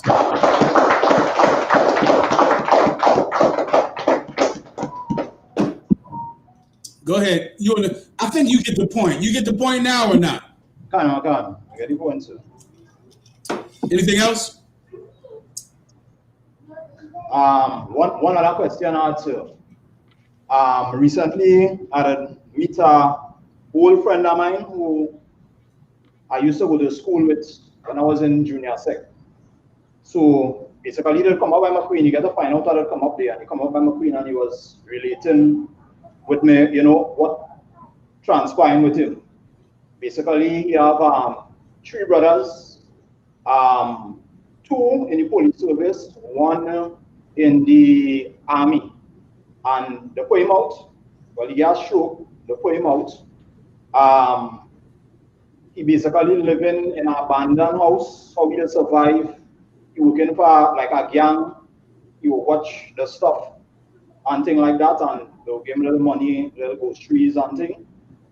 He did recently get caught at the spot, and he makes some jail and thing. He say while he was in jail, he get to find out that he had 1 lung. But even though he had 1 lung, he say he's still addicted to smoking. So right. He say basically I was telling him about the school, and I told him it's not like magic in terms of you learn go something, but if you keep working at it every day in the school, the brothers just help you out and things like that. So he say, well, he needs something like that. So I tell him, well, when everything settle down and things like that, I'll come back and I'll check him. What advice you'll get to a brother in that state? Because basically what he was trying to say is that he had 1 lung and you need to stop smoking, but he basically smoking just to escape the reality of what he basically living in. All right, and what question are you asking me? Like what advice you would give to a brother like that?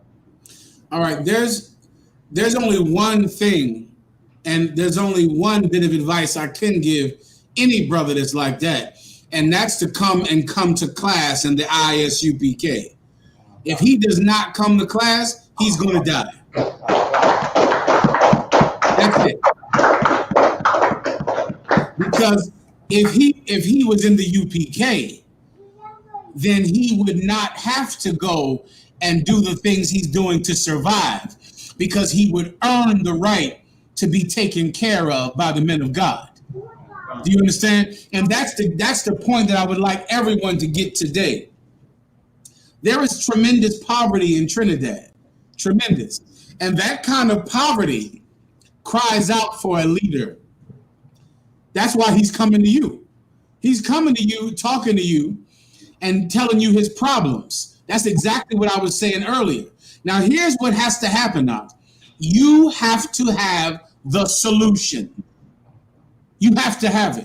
And there is only one solution. He must join the I.S.U.P.K. If he does not join the I.S.U.P.K, he's going to die. There is no other way to eat, no other way to have a home. And let me explain to you what a mystery it is.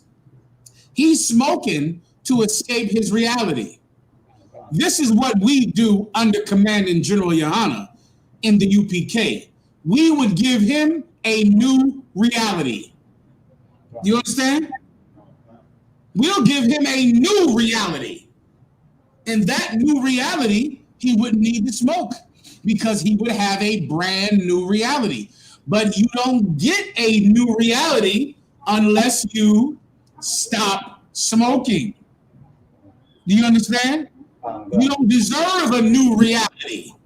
If he comes into this school, he gives up cigarettes. He gives up crime. He gives up sin. He puts on all black, and he learns, and he becomes a servant to officers in that school. He learns, and he learns, and he learns, and he earns their respect, and he earns their assistance, their help, and their protection. And that is the only thing that can save his life. If he does not do that, then he's going to die. Those same police officers that his family are, those same cops are going to shoot him one day. Those cops in Trinidad, they can't wait. Those cops in Trinidad love to kill gang members. They love to kill them. And those cops are going to kill him. And no one is going to care. They're going to praise the police officers for stopping the crime when they kill him. That police officer is going to get more money because he kicked in the door and killed him. Or he can change his life and come into the UPK. The choice is his. I made my choice. I made my choice a long time ago. You understand, right? I pray so. I pray you do. Anything else? That is it, sir. The water. Like I said, I have just 2 questions. Go ahead. The first question is in 1 Kings chapter 3 and verse 16, where King Solomon was judging the 2 harlots. I just wanted to know what was the spirit behind it. Because the Bible said there's 2 harlots, and the Bible could have said there was 2 righteous women. Is it saying that King Solomon could judge both the righteous as the unrighteous, or it had a spirit behind that? Okay, where are you at? In 1 Kings chapter 3 and verse 16. Right. 1 Kings chapter 3 verse 16. And verse 16. It says, okay, go ahead. It says, then came there 2 women that were harlots unto the king and stood before him. Right? And the one said, "Oh my Lord, I and this woman dwell in one house, and I was delivered a child with her in the house." Keep going. Okay. And it came to pass the 3rd day after that I was delivered, that this woman was delivered also, and we were together. There was no stranger with us in the house, save the 2 in the house. All right. So you understand? So this is a whorehouse, right? At this particular day, both whores are pregnant because they're whores. So that sometimes they get pregnant, right? But this day, and these 2 women gave birth at the same time, right? But there was no one else in the house when they gave birth. 2 whores in a whorehouse giving birth at the same time. Go ahead. Okay. Give me with the chaser one more time. Just the chaser. Just the tonic water. Go ahead. Okay, verse 9. And this woman's child died in the night. Now, one of the whores, her child died. She gave birth, the child died in the nighttime after the child was born. Keep going. Okay. Because she overlaid it. She overlaid it, meaning when she had the baby, she laid on top of the child. So she had the baby and she rolled over in the night and smothered her child by accident. She laid on top of the child, which is why, just so you sisters can know, when you have a brand new baby, do not sleep in the bed with your baby. Don't do that. When your baby falls asleep, put the baby in a crib. Don't sleep. So many new mothers, you want to sleep with your child because you're suckling and you fall asleep with your child. Well, this is what happens. In the middle of the night, you roll over and you kill your baby. Do not do that. This woman killed her child because she fell asleep and then laid on top of her baby as she tosses and turns in the night. You toss and turn and lay on top of your baby. If you have a baby, the baby falls asleep, put the baby in a crib so you don't lay on your baby, overlay your baby, and kill your baby. Well, that happened to this whore's baby. And she killed her child. Keep going. Okay. Mhm. And she arose at night and took my son from beside me. So the woman got up in the middle of the night after she saw she killed her own child, and she went and snuck in the other room and took the other woman's child. Go ahead. Okay. While thine handmaid slept. And The handmaid, when you hear people say thy handmaid, it's like a term to say I'm your servant.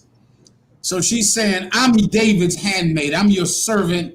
While I was sleeping, she took your handmaid's baby, right? She took my baby while I was asleep. Keep going. okay. And laid it in her bosom. And she laid the baby in her bosom as if it was her own baby. Go ahead. Okay. And laid her dead child in my bosom. And she took her dead child and laid it on top of me. Keep going. Okay. And when I arose in the morning to give my child suck, behold, it was dead. She woke up to give her child her breast to feed the baby. The baby was dead. Go ahead. Okay. But What am I? when I had considered it in the morning, behold, it was not my son which I did bear. But then she looked at the baby. She looked at the dead baby. She said, wait a minute, this ain't my baby. What in the hell is going on in here? Keep going. Okay. And the other woman said, nay, but the living is my son. But the other woman said, no, that's your baby. That's your dead baby. This is my son. The other woman lied. Keep going. Okay. And the dead is thy son. Keep going.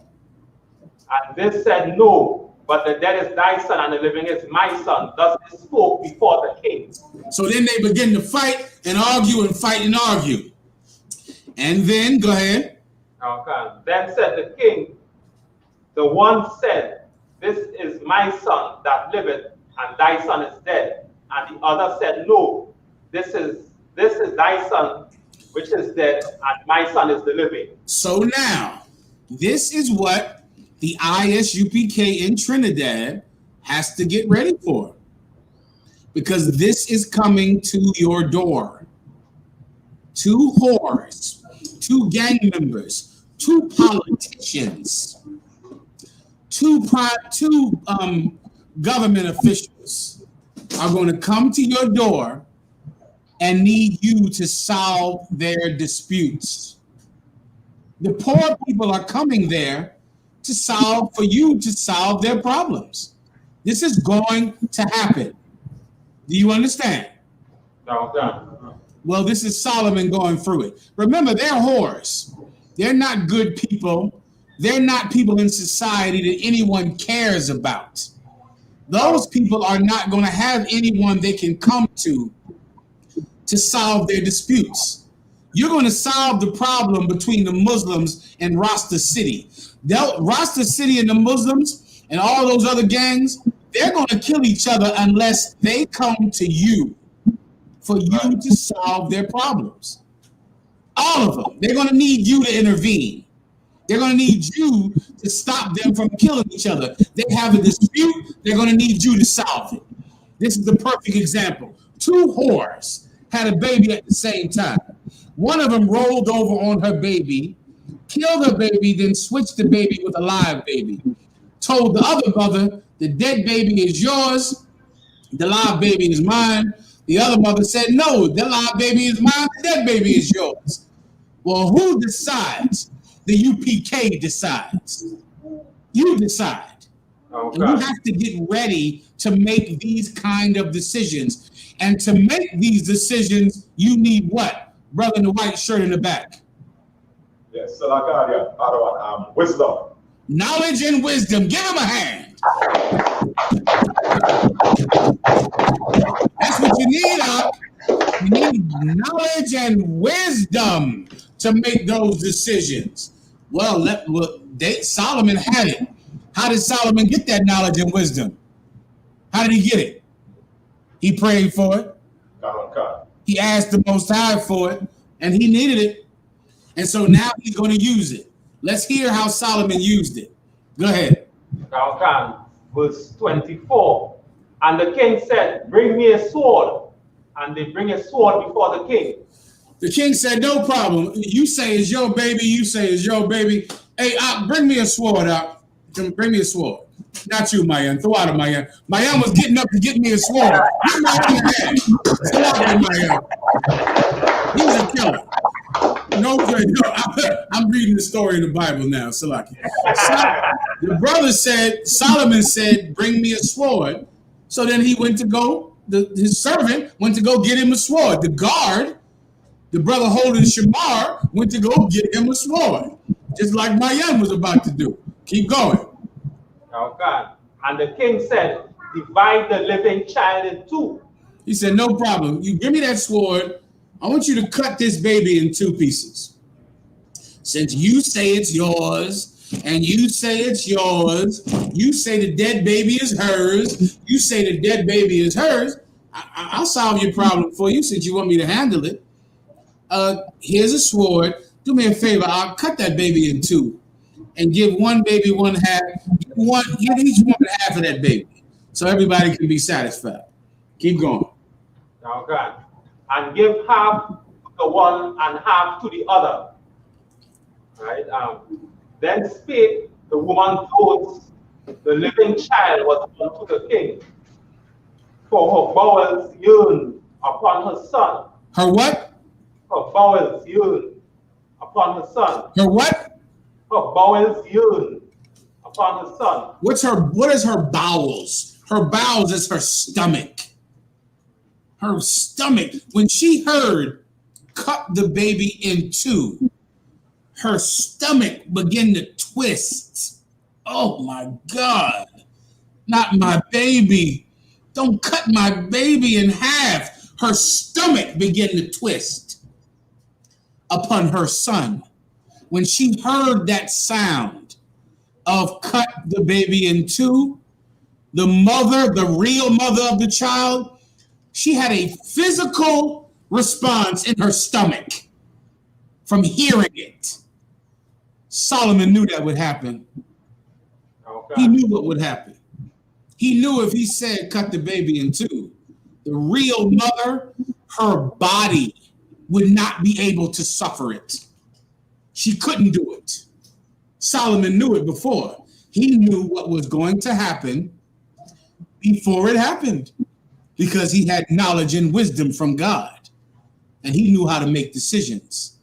And he said this simply to have the physical maternal instinct of the mother activate, and he would witness it, and then he would know who the baby actually belonged to.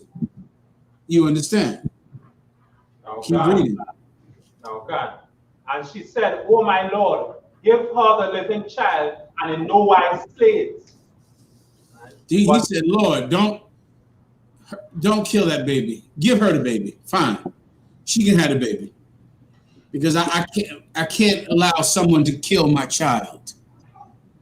My body won't allow it. My stomach wrenched just at the thought of it. You know what? She can have the baby. She can have the baby. It's hers. Fine. Keep going." Okay. But the other said, "Let it be neither mine nor thine, but divided." The other said, "You know what? Don't let the baby be hers. Don't let the baby be mine. Kill the baby. Divide the baby." Why? Because this is a mother who already lost her child. She's already destroyed. Do you understand? She's already destroyed. She's already broken from the tragedy of her laying on top of her child. She's destroyed already in her mind. And she is happy enough just to make this woman lose her child too. You'll find that when you become judges over your nation, over Trinidad, people who have been through trauma and tragedy, they're happy enough as long as other people can go through tragedy with them. Right. You've heard of the term misery loves company? Have you heard of that before? Yeah, that's true. If you are molested when you were a child, you want someone else to get molested. If you are raped and hurt, you want someone else to be hurt.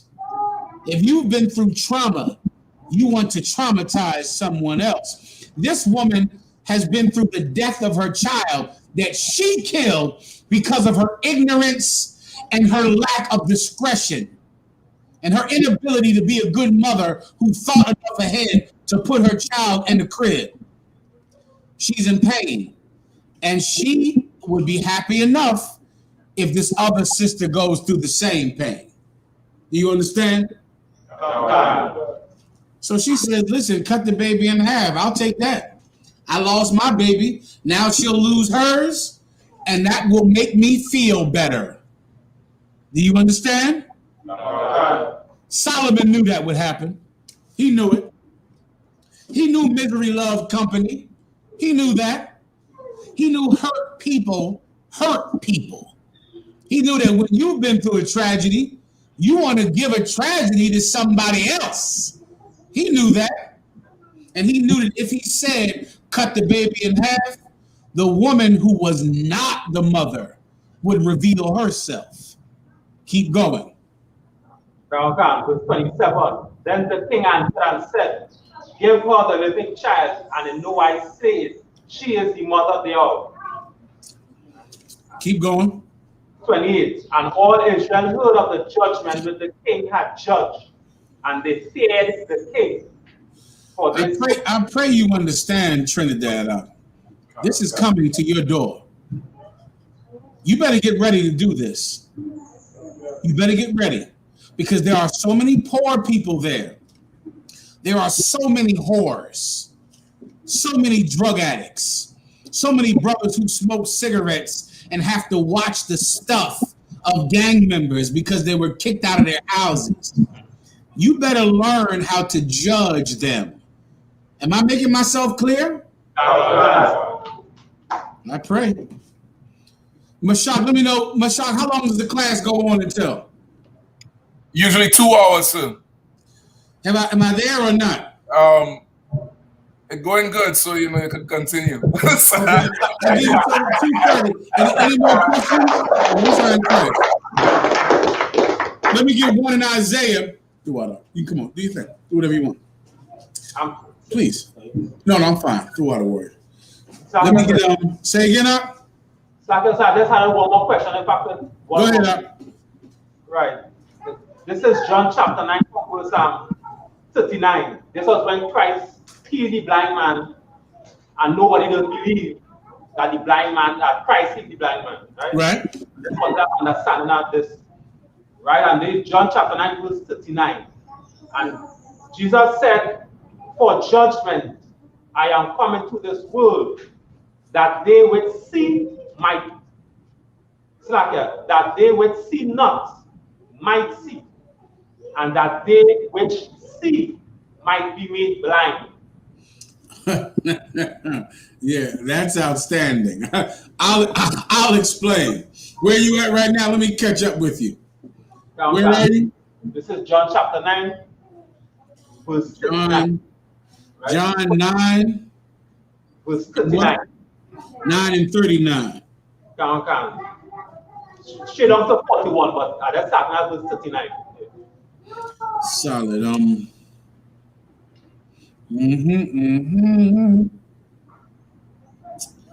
Oh yeah. Hold on. Okay, let's read. Read 39, but take me down to right. Take me down to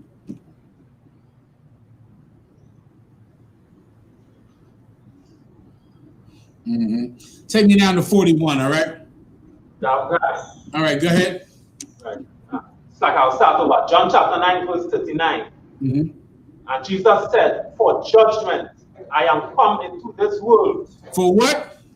For judgment. For judgment, man. Justice. That's why he came, man. Because if not for God, man, there would be no judgment for what happened to the Trinidadians. There will be nothing for the slavery, the oppression, the bondage, the death. And you see it happening right now with the COVID-19 virus, man. That's judgment from God. That's God's judgment coming down on the East Indians. God's judgment for the Venezuelans, for the tribe of Benjamin, for the tribe of Asher. The East Indians are being killed. And not by man, not by a military force, but by heaven. Heaven is killing them. And all of those people that worship all of those stinking idols over there in India, all of those idols, that they thought those idols made them lords over you. They thought the reason that they were prosperous and you were poor is because of their idols, because of Shiva and Michelle, give me some more names. Shiva, Ganges, the Gubala, Krishna, Hanuman. They thought that those gods were the reason that they were rich and prosperous, and you had to work for them every day and beg the government for money. Then the COVID-19 virus came, and they saw that their gods were profitless against the one true living God. Now their gods couldn't help them, and they threw their gods in the street like trash, like garbage, because they see it can't help them. That justice came from God. Well, let me explain something to you, Art. There's a justice that's coming. There's judgment that's coming on Judgment Day. And on that day, the Lord makes all debts good. All debts are going to be paid that day, brother. And the Trinidadian, the West Indians, the chosen people of God, the West Indians, the Trinidadians, the Benjamites. The Apostle Paul was a Benjamite. The Apostle Paul was from the tribe of Benjamin. And they are the chosen people of God. And there is justice coming from heaven for what was done to you, man. You don't have to just smoke and get high and dance in the streets to forget about it. You're going to receive justice. You're going to receive justice. You're going to receive judgment. And Christ is coming back to give it to you. And he's telling you, that's why I'm here. I'm here because there are crimes that no one cares about that I'm going to answer. I'm going to give justice for. I'm going to bring judgment for. That's why I came into the world. That's the word that Christ is saying. Keep going. That they which see not might see. That they which see not might see. Because there are a people who are totally blind. They don't know what's happening. They don't know they're being oppressed. They don't know there's an enemy destroying their wife. There's an enemy destroying your marriage with your wife. And you don't know it. But you think she's the problem. She thinks you're the problem. There is an enemy that is literally in your bedroom. His spirit, his personality is there, making sure that you and your wife can't get along. Making sure that you don't get a job, making sure that you don't provide for your family. There's an enemy doing it on purpose. And you what? You don't see it. You don't know. You're high. You're preparing for carnival. You're smoking, you're drinking too much. You know, you just don't see that you're being oppressed. Well, Christ came so you can see. Now you know. Now, instead of smoking to escape reality, now you are absolutely wide-eyed to reality because Christ did that for you. You were blind and now you see. Keep going. Okay. And that they which see might be made blind. Read that again. And that they which see might be made blind. Read it again. And that they which see might be made blind. Let me tell you something else, young warriors. There's somebody else in Trinidad who absolutely knows that they are oppressing you. They know it. They know what they're doing to you. They know it's almost, or not almost, it's a science on how to take a country with rich resources, natural resources, and how to turn that place into a plantation. They know what they're doing. They've been doing it since the grits. It was, I mean, they did the same thing in America when they went over to Europe and they went over to China and brought other people over to America to oppress the North American Indian.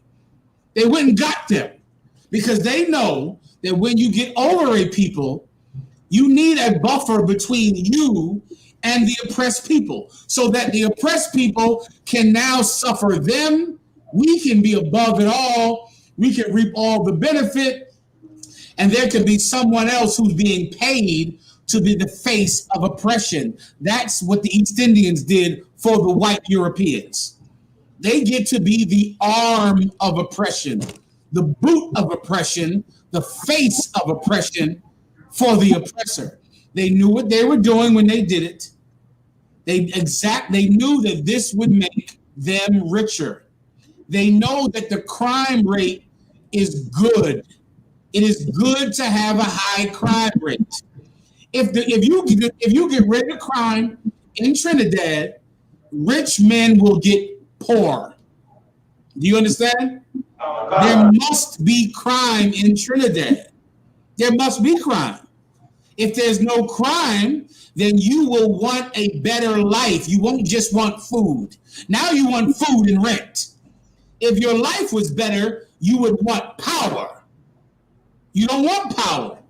You want rice. You want plantain. You want provisions and yucca. You want somewhere to sleep tonight.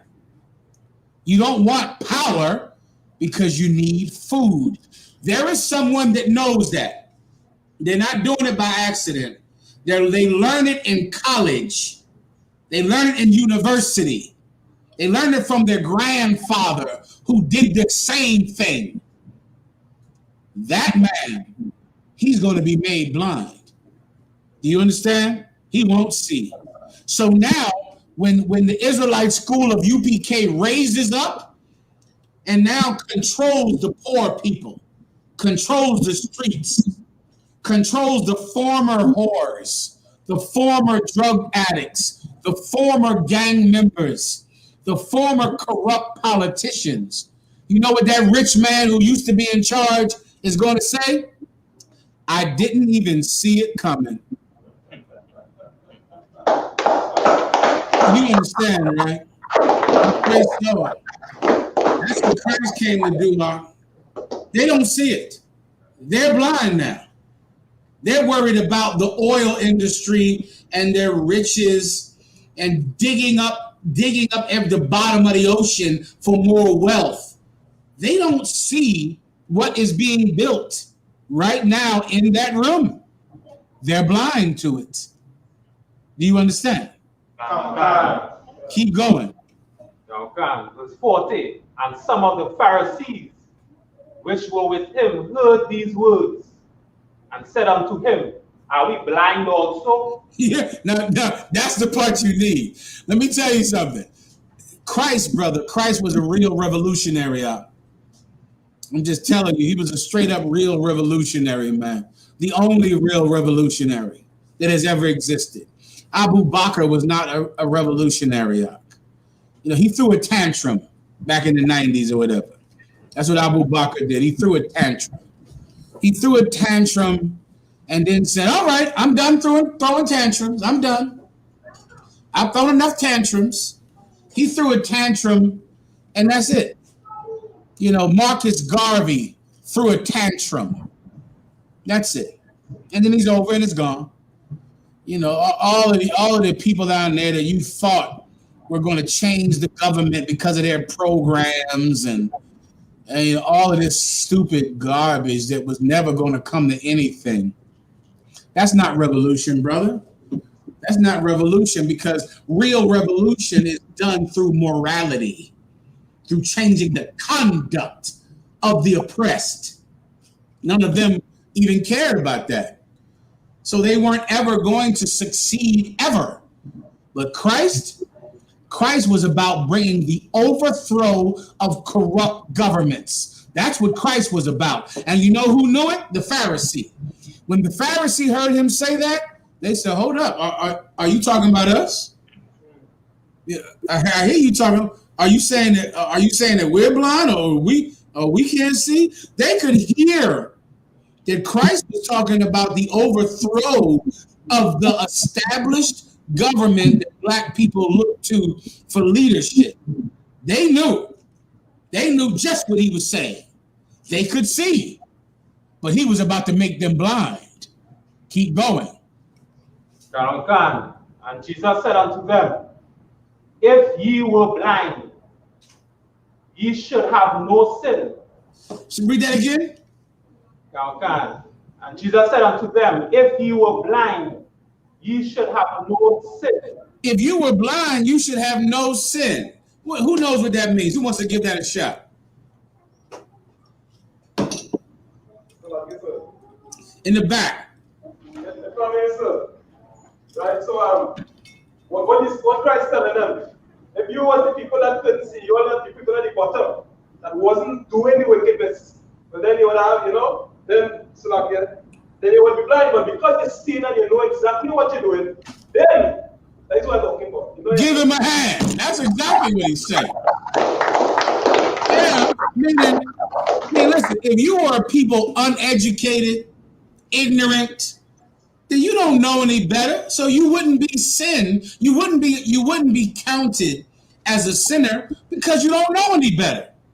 If you're eating pork every day and you have never heard of the law that says not to eat pork, then God doesn't say you're a sinner until you learn not to eat pork.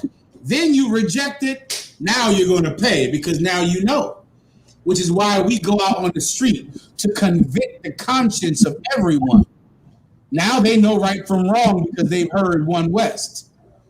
So if you were blind, then you wouldn't be a sinner because you wouldn't know any better. You wouldn't know right from wrong. So you wouldn't be a sinner if you were blind because blind people don't know what they're doing. They don't understand. The poor of Israel don't know. They don't know anything about life. They're just trying to get rice. They're trying to get provisions. That's it. They don't know about life and the government and the law and the Bible and what the Bible says. And they don't know any of that. So that's why they're not sinners, meaning their sin is not accounted to them for destruction. They have a chance. They can learn and they can change because they never knew it before we told it to them. Keep going. But now ye say, we see. But now you say, hold up. But now you say, we see. Oh, you understand now. Oh, now you get it. So you do know what God said. So you read, you know how to read. Oh, you read well. Oh, my goodness. Oh, you've been to the university.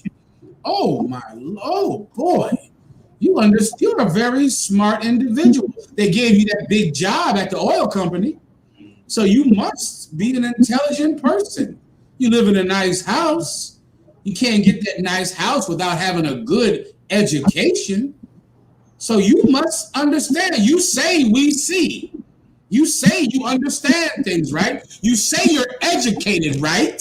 Keep reading. Therefore, your sin remaineth. Therefore, you are a guilty man. You're guilty.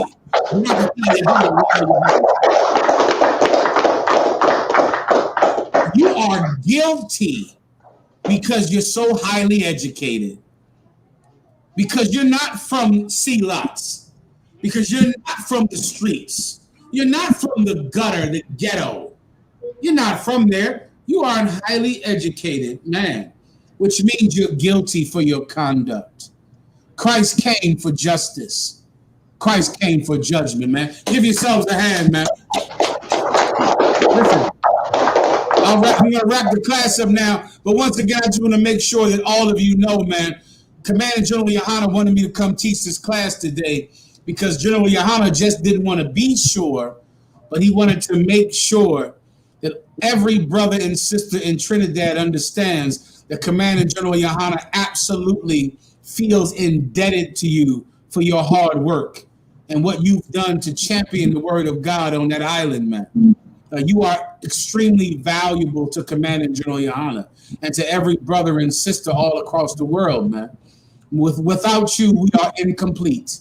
And we so missed you this Passover, man. All of us, all we could think about is that you weren't there. And we want to be with you.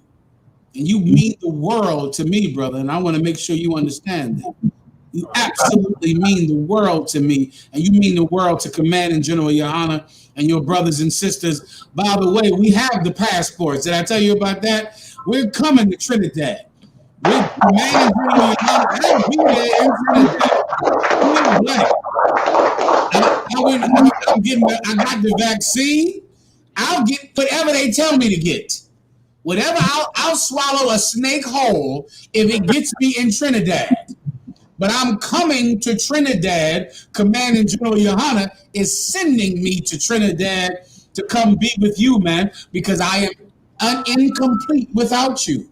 I pray you understand that. All right? So we'll be down there. Also, any one of you, if you need counsel or you need help, you give us a call. As you know, there's going to be tremendous money problems and food problems. You know, to put in a money request from Trinidad if you need money and you need help and you need food. Command and General YAHANNA takes your request extremely serious. So if you need help, if you need financial help, Command and General YAHANNA has prioritized your school for financial help. He's prioritized Haiti. He's prioritized Brazil. He's prioritized different places that are especially suffering right now, where the children of God are there, and there are good priests that watch over those people. And there are excellent priests in Trinidad that watch over the poor. If you need help, you need money, you send it up through the proper channels, through the department, to the Treasury Department. You let us know. If you need some help, you give us a call, brother, and you raise yourself up to solve the problems of the people who are in your care to protect. And you do it for our King Christ, who deserves the allegiance of everyone there. With that, I watch him. Barak. Fuad warrior. Yahweh Shabbat, Hashem, Yahweh Shah, clap it up. If you need my help, give me a call. Shoot me down, please.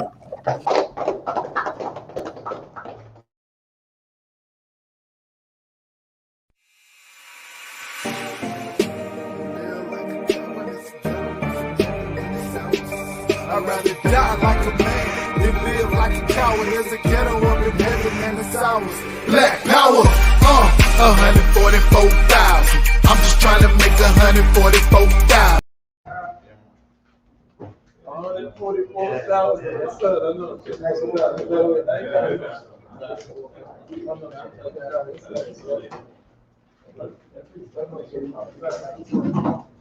Oh.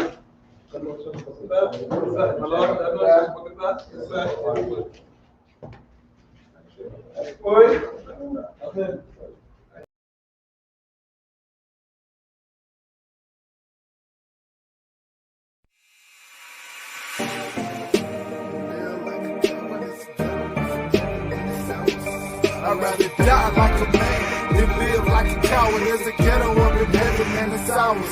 Black power, 144,000. I'm just trying to make 144,000. 144,000. I'm just trying to make 144,000. One body, one faith, one Lord. Feel like I can take over the world with one sword. 144,000 men on one accord. Not being in this army is something we can't afford. Real niggas across the board, ain't no suckers round us. You was looking for the truth, well that's how you found us. Now it's time to lace your boots up. We got the order from the king, round the troops up. Let's go to war and die defending this nation. If we gotta, ain't no stopping us now. The chosen people of the power, standing strong like a man. Cause in our camp it ain't no cowards. 144 grand, nigga is step before dishonor. Rather die like a man than live like a coward. There's a ghetto up in heaven and it's ours. I'd rather die like a man than live like a coward. There's a ghetto up in heaven and it's ours. Black power, 144,000. I'm just trying to make 144,000. 144,000. I'm just trying to make 144,000. I'm sick and tired of watching niggas get smoked. Work 80 hours a week and then a nigga still broke. Don't let that same nigga try to sell dope. They give him 100 years and then that nigga can't cope. Murder she wrote, they got their foot on our neck. We don't own no damn land, but yet we reppin' our set. Are you prepared for what's next? Babylon is falling, Esau has to fall so Jacob can get the ball in. Many are called and all, I'm standing tall. I just did a roll call and all my dogs, we all in. 7,000 men who haven't bowed to idols. Remember that we the people they talked about in the Bible. Rather die like a man than live like a coward. There's a ghetto up in heaven and it's ours. I'd rather die like a man than live like a coward. There's a ghetto up in heaven and it's ours. Black power, 144,000. I'm just trying to make 144,000. 144,000. I'm just trying to make 144,000. Hearing lies on the news and lies from the reverend. I might not be a nigga by the time I get to heaven, man. It's time for the truth. I'm tired of oppression. They won't call me a nigga by the time I get to heaven. Hearing lies on the news and lies from the reverend. I might not be a nigga by the time I get to heaven, man. It's time for the truth. I'm tired of oppression. They won't call me a nigga by the time I get to heaven. Rather die like a man than live like a coward. There's a ghetto up in heaven and it's ours. I'd rather die like a man than live like a coward. There's a ghetto up in heaven and it's ours. Black power, 144,000. I'm just trying to make 144,000. 144,000. I'm just trying to make 144,000. Rather die like a man than live like a coward. There's a ghetto up in heaven and it's ours. I'd rather die like a man than live like a coward. There's a ghetto up in heaven and it's ours.